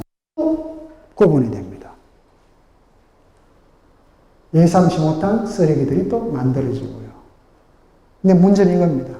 그렇게 했던 설계의 목적이 폐기되면서 설계 그 자체가, 이 설계 그 자체가 폐기됐을 때 그 설계했던 자들이 우리 사회에서 많은 사회적 문제를 일으키죠. 그죠? 네. 수이사이드라는 이름으로 여기저기서 이렇게 자기의 고귀한 생명을 함부로 이렇게 해체시키는 그런 일들이 있습니다. 그래서 이 설계 실패를 숱하게 겪어도 그럼에도 불구하고 이 설계에 대한 현대인의 욕망은 전혀 수그러들지 않는다. 계속 끊임없이 이어진다. 그것을 우리는 바우만은 설계를 위한 설계다 이렇게 표현했습니다. 설계를 위한 설계. 그래서 계획을 덜 세우거나 없어도 된다는 생각은 이제 그죠? 하지 못한 채 또다시 계획을 세우는데 열정을 쏟는다. 일종의 이제 설계 중독이 되는 거죠. 설계 강박에서 설계 중독으로 이행하는 겁니다.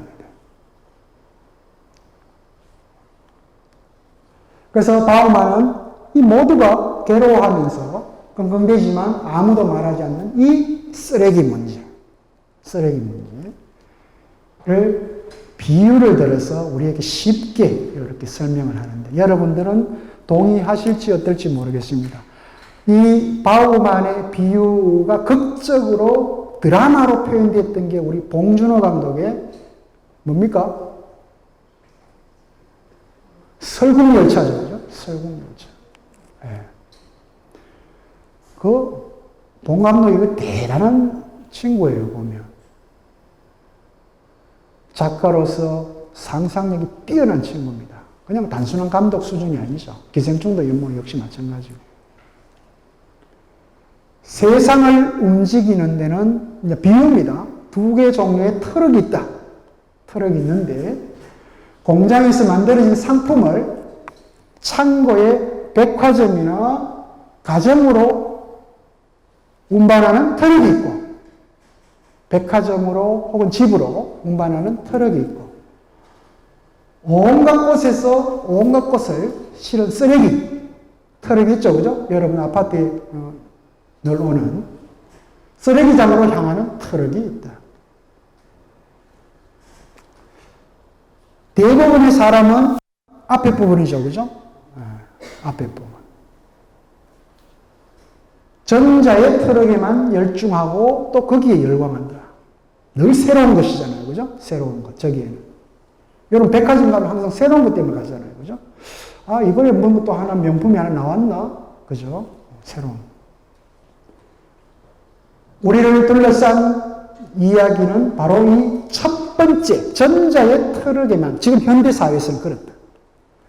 이 트럭만 주목하고, 그리고 이 트럭만 중시하고, 또 이 트럭에만 가치를 두고, 그리고 그 트럭에만 관심을 가지라고 그렇게 훈련시켰다 하면 사실 세뇌시킨 거죠. 이것을 장 보드리아르 같은 사람들은 소비주의라고 그러죠. 그죠? 소비주의. 소비 극단주의가 바로 현대에서 이렇게 이루어지고 있는 거죠. 이러다 보니까 이게 세뇌된다는 건 굉장히 무서운 겁니다. 무의식적으로 작동하는 거죠. 그죠? 우리의 욕망은 그렇게 무의식 속에서 이루어진다. 의식하지 않으면 그대로 행하는 거다. 그래서 우리는 이 쓰레기 문제에 결국 둔감하게 되고 무감각하도록 길들여진다. 여기서 소위 말하는 쓰레기 문제가 나오는데 사물이 아닌 인간에게 적용을 시키면 그들을 우리는 잉여라고 그렇게 부릅니다. 잉여. 바로 이 설계 과정에서, 설계 실행 과정에서, 최종 설계 목표 부분에서까지 계속 끊임없이 거기서 배제되고 제외되었던 그 인간들.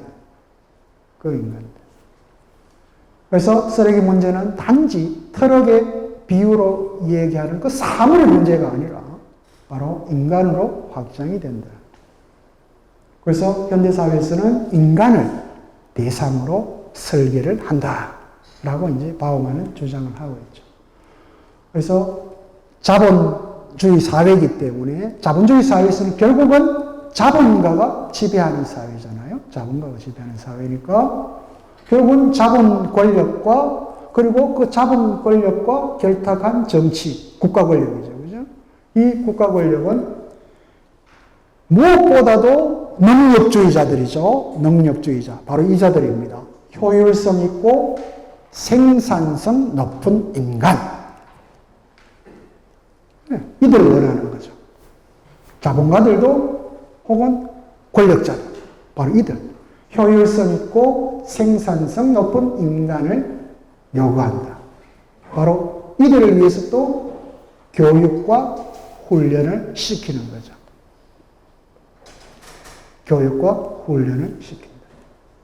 그래, 설계가 있는 곳에 쓰레기가 있듯이, 그죠? 그 설계 과정에서 혹은 작동 과정에서도 배제된 쓰레기가 있듯이 인간을 설계하는 과정에서도 어김없이 쓰레기들이 생긴다. 유치원부터 초등학교, 중학교, 고등학교, 대학교. 그 과정에서, 그 기나긴 과정에서 계속 유치원부터 배제되고, 초등학교 배제되고, 중학교, 고등학교, 그죠? 마지막 대학 가면 스카이 해가지고, 배제되고, 남은 것 중에 이제 또 스카이. 스카이 안에서도 또 의대냐, 법대냐, 뭐냐 해가지고, 인문대나 어디 가면 저거 왜 저갔나, 이제 이런 소리 나오고. 이런 과정들입니다. 어김없이 쓰레기들이 생겨납니다. 수많은 사람들이 무가치하고 불필요한 존재로 만들어지는 거죠. 이게 현대화의 특징이다. 현대화의 특징이다. 바우만은 그렇게 진단을 하고 있습니다. 바로 이제 여기서 말하는 인간 쓰레기죠. 그죠? 인간 쓰레기. 우리가 수사적으로는 표현합니다. 수사적으로. 정말 마음에 안 드는 사람이 뭐 이렇게 할 때 저 인간 쓰레기 같은 XX 막 이렇게 쓰기도 하죠. 그죠? 인간 쓰레기 같은 이런 표현을 쓰는데 그건 굉장히 모욕적인 표현입니다. 사실은. 엄청난 비방이고 욕이죠. 그죠? 엄청난 욕입니다. 뭐 개 XX 뭐 이런 거는 멍멍이니까 그래도 봐줄만 하지만 인간 쓰레기라고 하는 표현이 이건 엄청난 상대방에 대한 모욕이죠. 그죠? 그래서 이 인간 쓰레기 또는 쓰레기가 된 인간들은 바로 이 지구화 내지는 세계화가 낳은 불가피한 산물이다. 불가피한 산물이다. 피할 수 없는 산물이다. 그러니까 지금은 또 바우만에게는 이 세계화라고 하는 신자유주의적 경제 논리가 갖고 있는 이 자본주의의 극대화가 굉장히 위험한 거다라고 하는 걸 이제 이렇게 표현을 했던 거죠. 자본의 질서는 결국은 이윤을 늘리는데, 이윤을 확대하는데 불필요하다, 적합하지 않다, 쓸모가 없다라고 생각을 하면 그대로.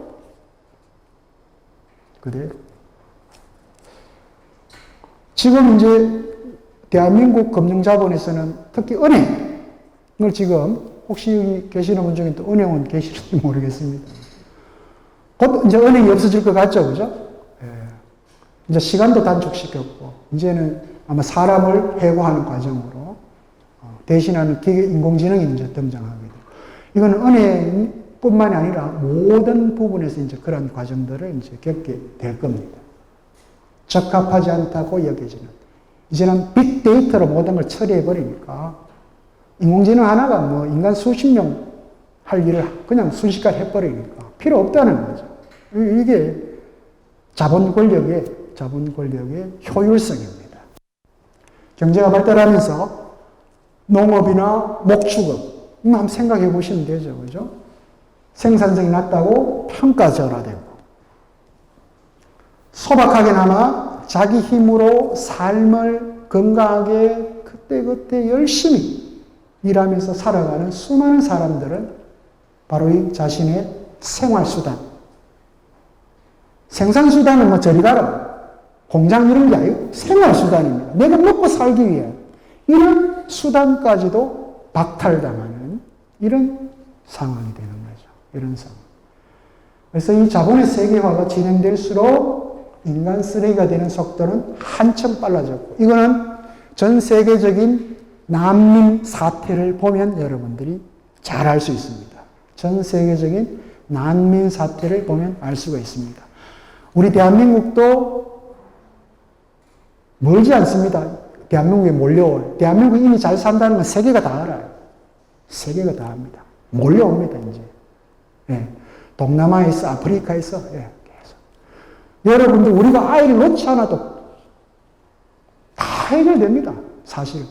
나중에 시간 지나가 보면 다 몰려옵니다. 잘 사는 나라로 갈 수밖에 없어요, 사람들. 먹고 살기 위해서. 먹고 살기 위해서. 이거 또 물렸습니다.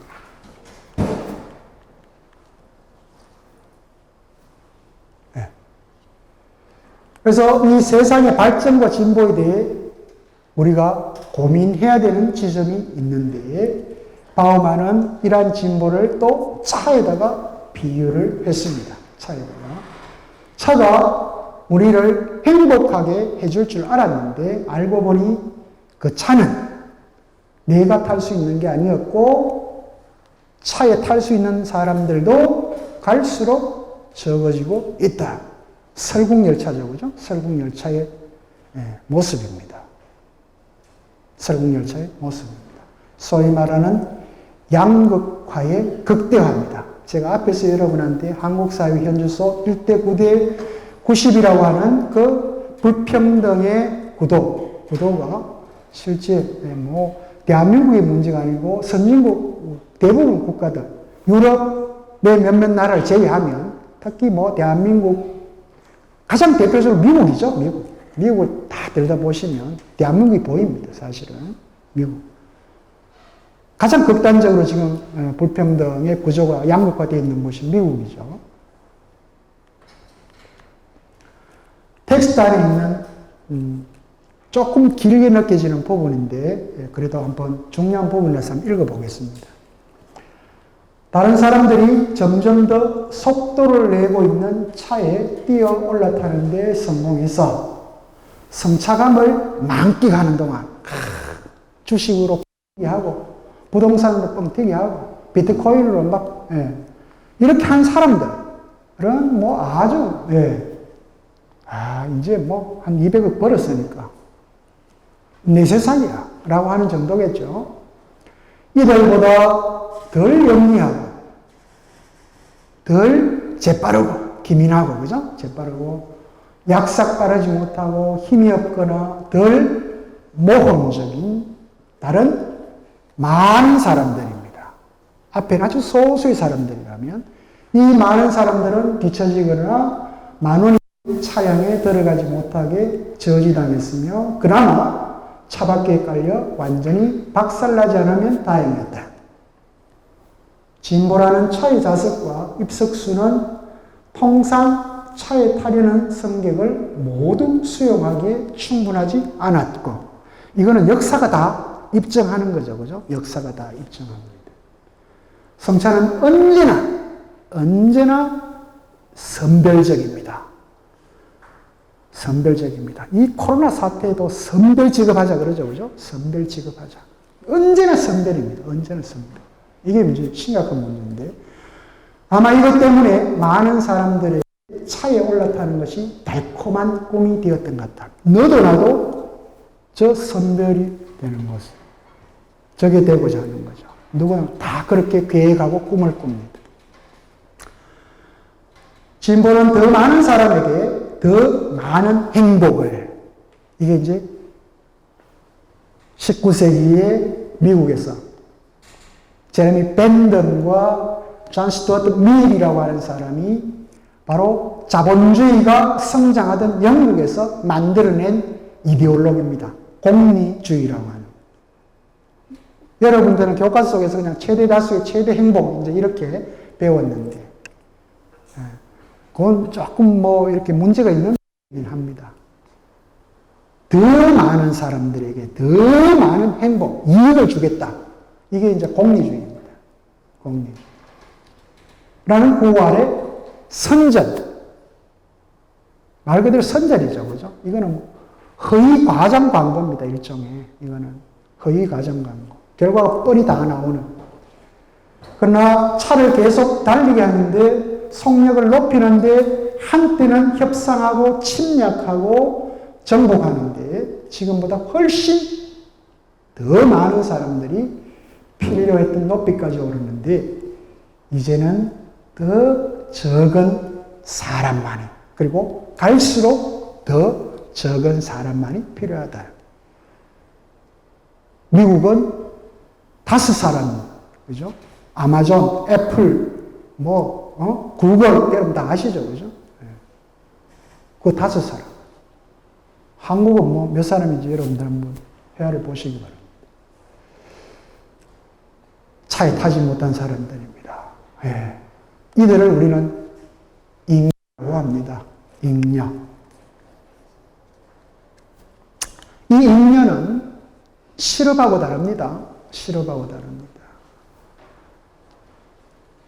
우리가 일을 하는 사람 employment, 고용되어 있는 거니까, 그죠? 고용되어서 일을 하는 사람들은 employment, unemployment. 그러니까 고용되어 있지 않은 상태죠. 영어는 잠재적입니다. 실업은. 그래서 고용되지 않는 상황으로서 직장이 있는 정상 상태에서 벗어나 있는 것. 그나마 그것도 복지 시스템에서 조금이나마 복지 차원에서 실업급여가 또 있기도 하고 대한민국에서 많이 부족합니다만. 그러니까 이 상태는 괜찮아요. 문제는 이 잉여입니다. surplus. 그 자체로 일을 못하고 있는 그 자체로 일상이고 그것이 노멀한 상태. 어떤 기회도 없고 어떤 기회도 없고. 이게 이제 문제입니다. 그래서 실업자는 언젠가는 노동 현장으로 되돌아갈 수 있지만 이 잉여는 갈 곳이 없습니다. 갈 곳이 없습니다. 그래서 지금까지 이 잉여 인간 문제는 새롭게 이렇게 만들어지는 그런 사회로 이렇게 이주하면서 해결이 됐는데 이제 지구 여러분 아시겠지만 21세기 지금 현재 75억 갈 데가 없습니다. 갈 데가 없습니다. 우리 조상들도 저 아프리카부터 해서 그죠? 그 긴 시간 동안 2만 년, 3만 년을 이동 해가지고 한반도에 이제 정착해가지고 우리 이렇게 살고 있는데 이 갈 데도 없어요. 이제 갈 수 있는 곳은 바다밖에 없습니다. 바다. 그 정도로 지구 안에는 인간으로 가득 찼죠. 물론 과학 기술주의자들이죠. 과학 만능주의자들은 우주를 식민지화하면 된다. 우리 언제든 떠날 수 있다. 이런 주장을 하기도 합니다만 어쨌거나 지구는 구석구석 인간들로 넘쳐나는 상태가 되어 있고 그것이 가장 현실적으로 표출화된 게 바로 난민 문제입니다. 난민 문제. 끊임없이 잘 사는 나라로 이동을 하죠. 그죠? 잘 사는 나라로 이동을 하고 있습니다. 바로 저 난민들이 일종의 잉여들이죠. 잉여. 어디에서도 받아들이지 않으려고 하는. 갈 곳이 없는. 간단히 말해 새로 지구가 많은 상태에 이르게 된 것은 본질적으로 바로 인간 쓰레기 처리 산업이 심각한 위기를 맞고 있다라고 하는 것을 의미한다. 바우만은 그렇게 표현을 했습니다. 그리고 실제 미국에는 이 인간 쓰레기 산업이 굉장히 각광을 받고 있죠. 그죠? 놀라운 나라입니다. 어쨌거나 놀라운 나라입니다. 교도소도 민영화, 의료도 민영화, 다 민영화입니다. 다 돈벌이 대상입니다. 소위 말하는 인간 쓰레기 처리 산업이죠. 그죠? 인간 쓰레기 처리 산업. 우리 안에 그러면 대한민국 21세기 현재 우리 안에 인간 쓰레기 문제 어떤 건가? 청년 백수들, 그리고 노인들, 이주노동자, 그리고 장애인, 불법 체류자, 그리고 가난한 나라에서 온 난민들, 국민들, 그리고 중독자. 바로 이들을 대하는 노멀한 정상적인 우리들의 시선은 어떤가?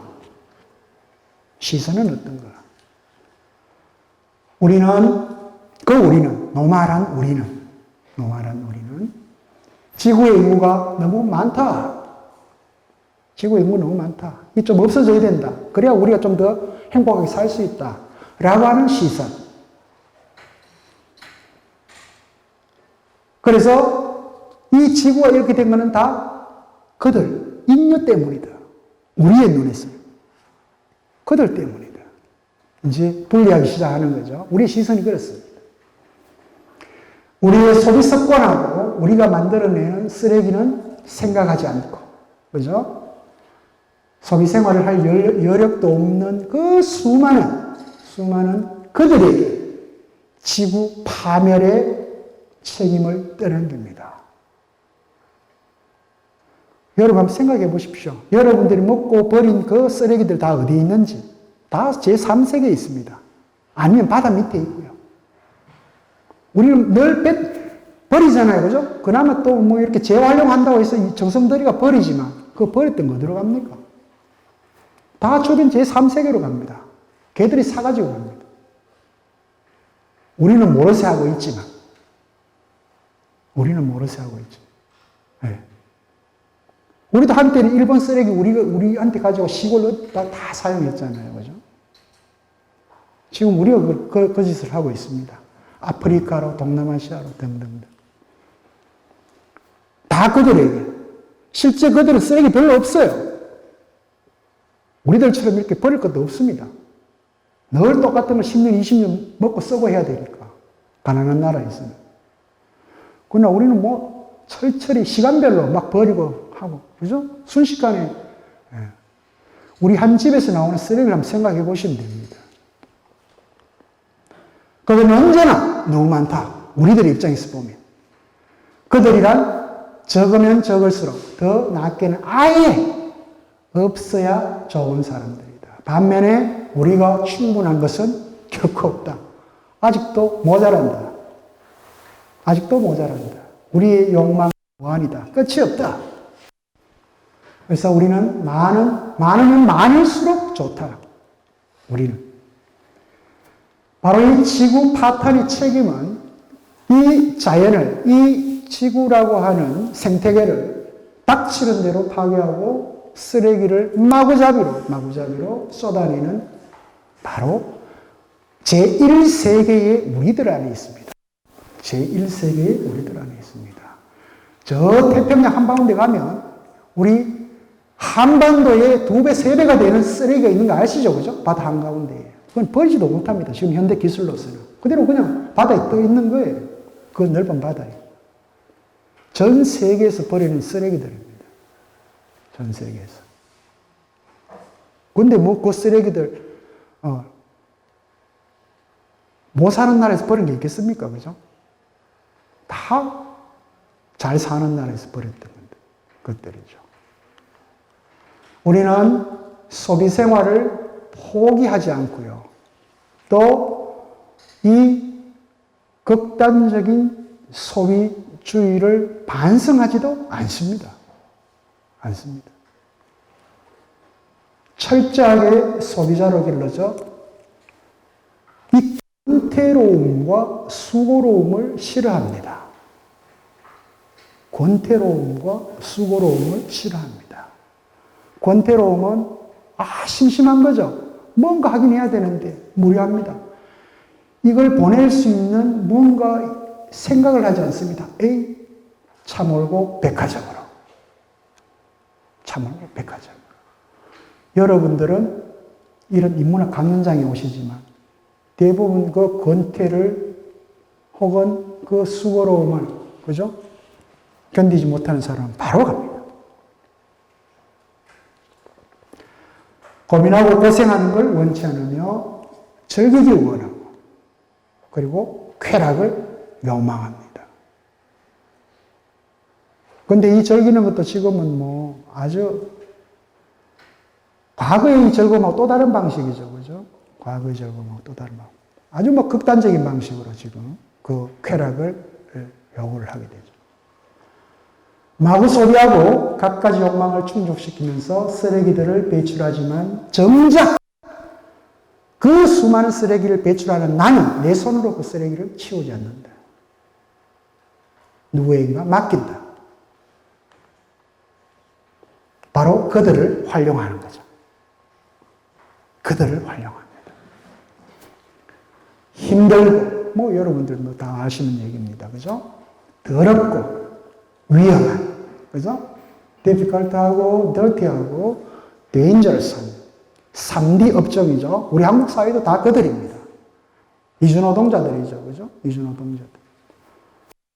사회에서 생기는 온갖 쓰레기들을 수거하게 하면서 그들을 경멸하고, 조롱하고, 그리고 이용하면서도 싫어하고,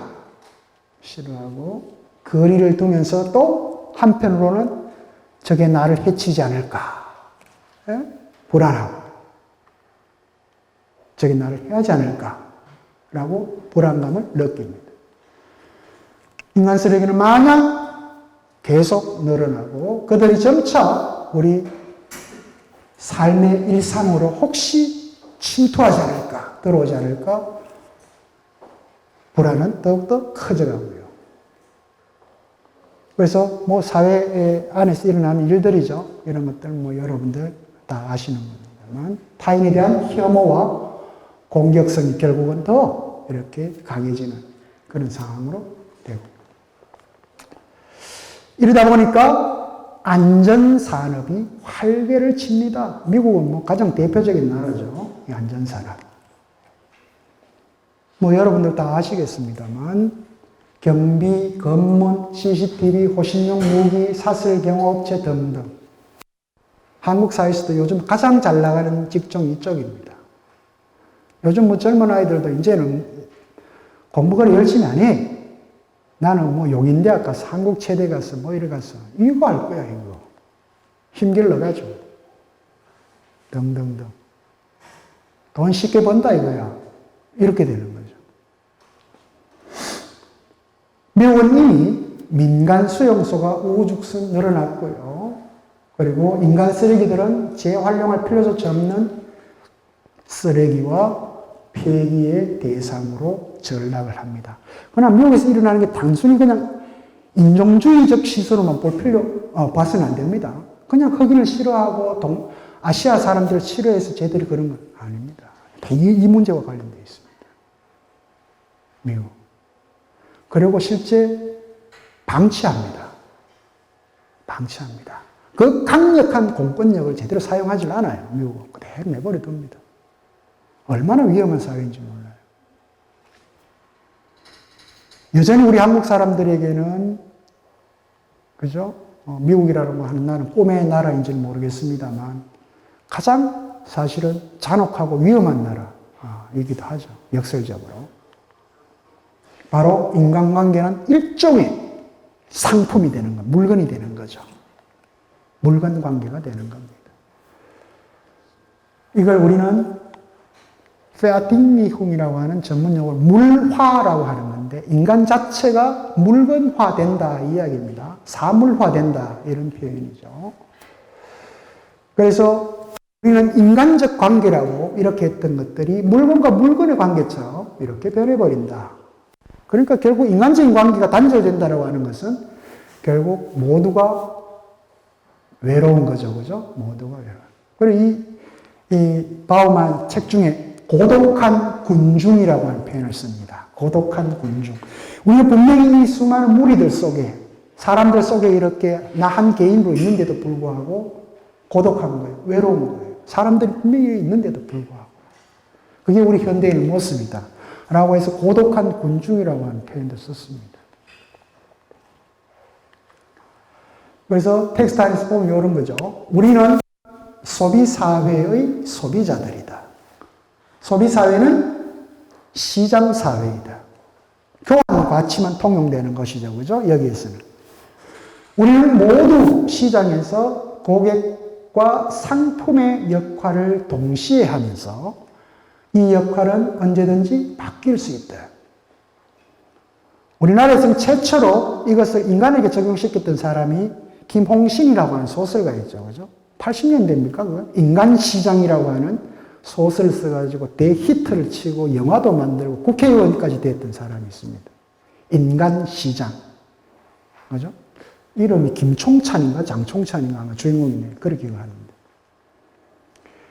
바로 이 인간관계의 사용가치 내지는 소비가 자동차의 사용가치 소비의 유형을 재빨리 이렇게 따라잡으면서 구매에서 시작해 쓰레기 처리로 끝나는 주기를 반복하는 것은 전혀 놀랄 일이 아니다.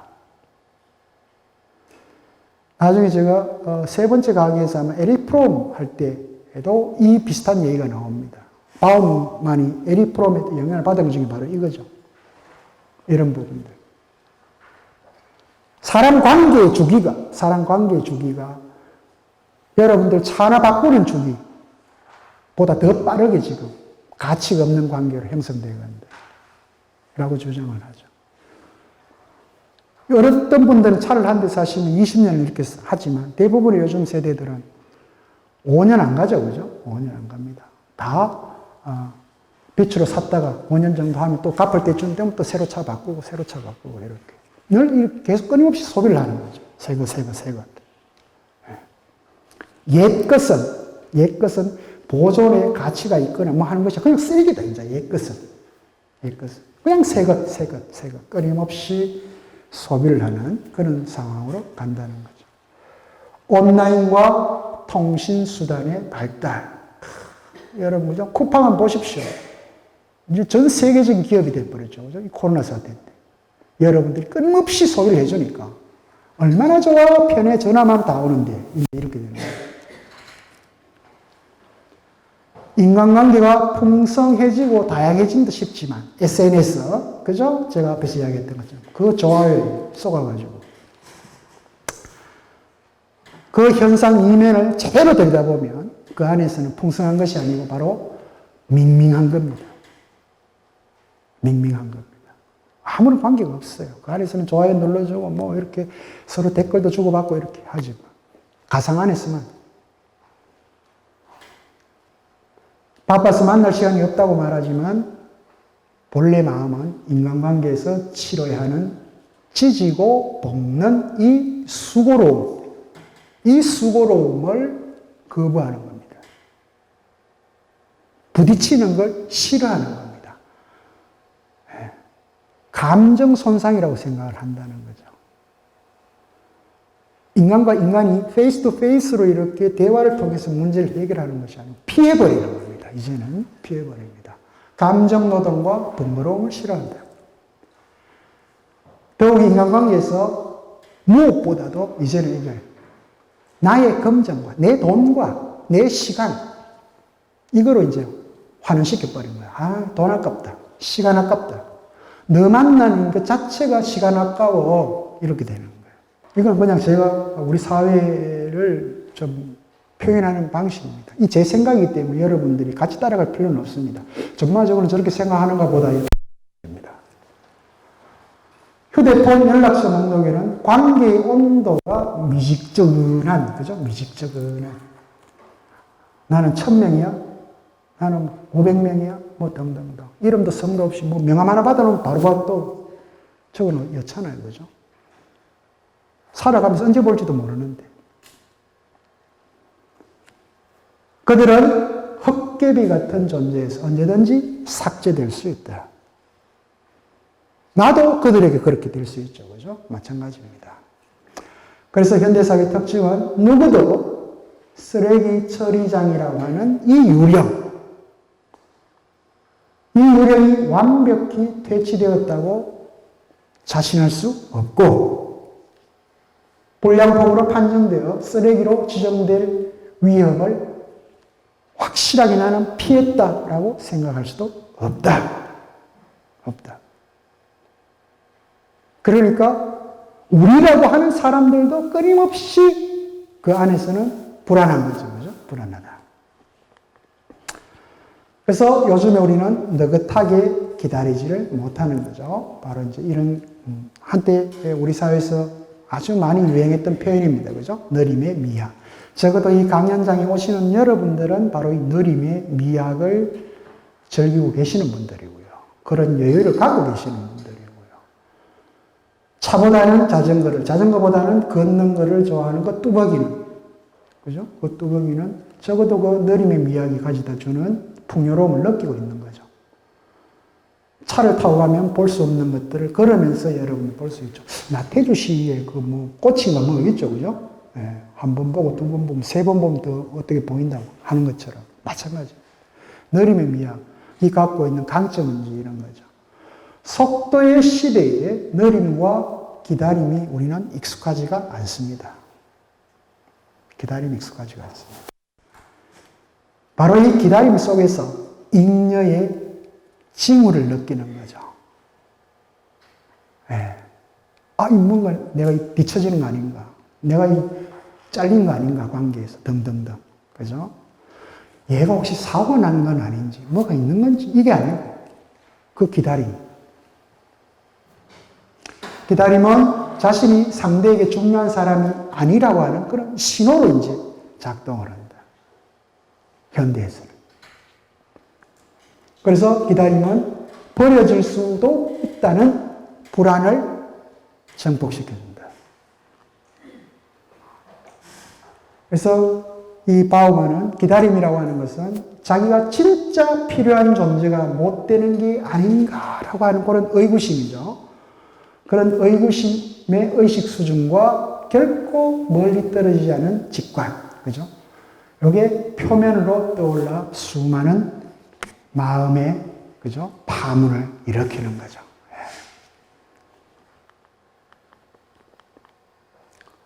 그래서 이 권력과 지위를 가진 우리들, 그죠? 우리들, 그들이 아닌 우리들. 그래서 이들은 항상 보면 특권을 이용해 절차를 어기고 기다리지 않습니다. 이 정권의 부동산 사태 한번 보십시오. 다 이들 아닙니까? 다 특권을 이용하고 재빨리 그냥 모든 사회 현상이 일어나는 부분들 자세히 한번 여러분들이 민감하게 들여다보시면 바로 이 관계가 작동을 합니다. 기다림은 가난하고 약한 자들, 즉 쓰레기들의 몫이다 라고 하는 게 오늘날 우리 사회의 아주 고단한 모습이죠. 그래서 기다림은 일종의 거절의 징후이자 배제 신호가 된다. 배제 신호가 된다. 제가 이 모욕이라는 표현을 썼는데 제가 요새 모욕과 모멸이라고 하는 이 감정 상태를 좀 구별합니다. 여기서는 모욕을 썼는데 이 모욕의 상태가 더욱더 강하게 진행이 되면 그게 이제 모멸이 되죠. 근데 이 모욕은 단기적인 감정의 상태가 되기 때문에 조금 벗어날 수 있는 힘이 있을 수 있습니다. 그러나 모멸감을 느끼게 되는 순간 사실은 거의 이제 배제되어 버리는 거죠. 절망에 빠지는 겁니다. 모멸감을 느끼게 되는 순간 그 한 인간 존재의 의미는 거의 그러니까 모멸감이라고 하는 이 용어는 굉장히 극단적인 용어이기도 합니다. 그래서 상대방이 모멸감을 느낄 수 있도록 어떤 특정 개인이나 사회는 해서는 안 되죠. 모욕을 당했다. 모욕감을 받았다 정도는 그 인간과의 관계에서, 사회와의 관계에서 있을 수는 있겠습니다만, 그것이 더 극단화되면 이제 모멸감. 이거는 굉장히 심각한 문제를 일으킬 수 있습니다. 결국 기다림은 모욕이 될 수 있죠. 그래서 사람을 이용만 하고 버리는 이 세상에서 우리는 언제 어떻게 버려질지 몰라 조바심을 내는 거죠. 그래서 이 모든 것들을 다 털어서 그럼에도 불구하고 일상에서 여러분이나 항상 열심히 살아가지만 항상 그 배면에는, 우리 일상의 배면에는 불안이라고 하는 이 심리학적인 두려움이 늘 이렇게 존재하고 있는 거죠. 불안. 그죠? 그래서 제가 여러분들에게 이번 주에 남기는 말은 요겁니다. 까르페 디엠. 다 아시죠? 그죠? 까르페 디엠. 무슨 말입니까? 현재를 즐겨라. 그죠? 우리한테는 지금 그렇게 이렇게 이해가 되고 있는데, 이게 로마 시대 때 호라티우스라고 하는 시인이 자기 시집 제목입니다. 까르페 디엠. 잘 아시겠지만 로마 시대 때는 스토아 철학자들이 활동을 했던 그 시기죠. 로마 시대 때는 맨날 전쟁이잖아요. 그죠? 돌아서면 사람 죽고 전쟁하고 도대체 어떻게 살아야 될지 늘 두렵고 불안했던 시대 아닙니까? 그러니까 어떻게 하면 우리는 그 두려운 마음을 아파테이아라고 그러죠. 그죠? 흔들리지 않는 평정한 상태로 가게 할 수 있을까를 생각해서 많은 사람들이 이런저런 얘기를 했는데, 이 호라티우스와 같은 시인은 까르페 디엠이라는 표현을 썼습니다. 지금 여기까지는 들어가지 않죠. 그죠? 지금 이 시간입니다. 지금 여러분한테 그 주어진 시간에 충실해라 이 말입니다. 여러분한테 주어진 그 시간에 가장 집중해라 이 이야기입니다. 그게 바로 즐긴다는 표현입니다. 우리는 즐긴다 이렇게 얘기를 해요. 현재를 즐겨라 이제 이렇게 우리 한국 사회에서는 사람들이 쓰는데, 그렇게 할 경우에는 먹고 놀아라 이런 얘기를 들리잖아요. 그죠? 막 먹고 놀아라. 네 맘대로 살아라 이렇게 들리잖아요. 전혀 그렇지 않습니다. 현재를 즐기라면 네 맘대로 살아라 그게 아니고요. 현재 여러분 각자 개인에게 주어진 그 시간에 집중해라 이 이야기입니다. 그게 가장 고귀한 삶이다. 고귀한 삶이다. 2000년 전에 로마의 시인, 너무 한 개인의 삶들이 불안하고 두려운 공포의 세계에서 그걸 극복해낼 수 있는 힘을 그렇게 표현했던 거죠. 자기한테 주어진 그 시간에 집중하고 거기에 충실한 삶을 살아라. 이제 이렇게 표현을 했던 겁니다. 여러분들은 결코 쓰레기가 될 수 있는 그런 존재들이 아니죠. 여러분 존재 자체가 의미 있는 것이고요. 그리고 여러분 누구 하나 한 사람 가치 있는 존재들이고요.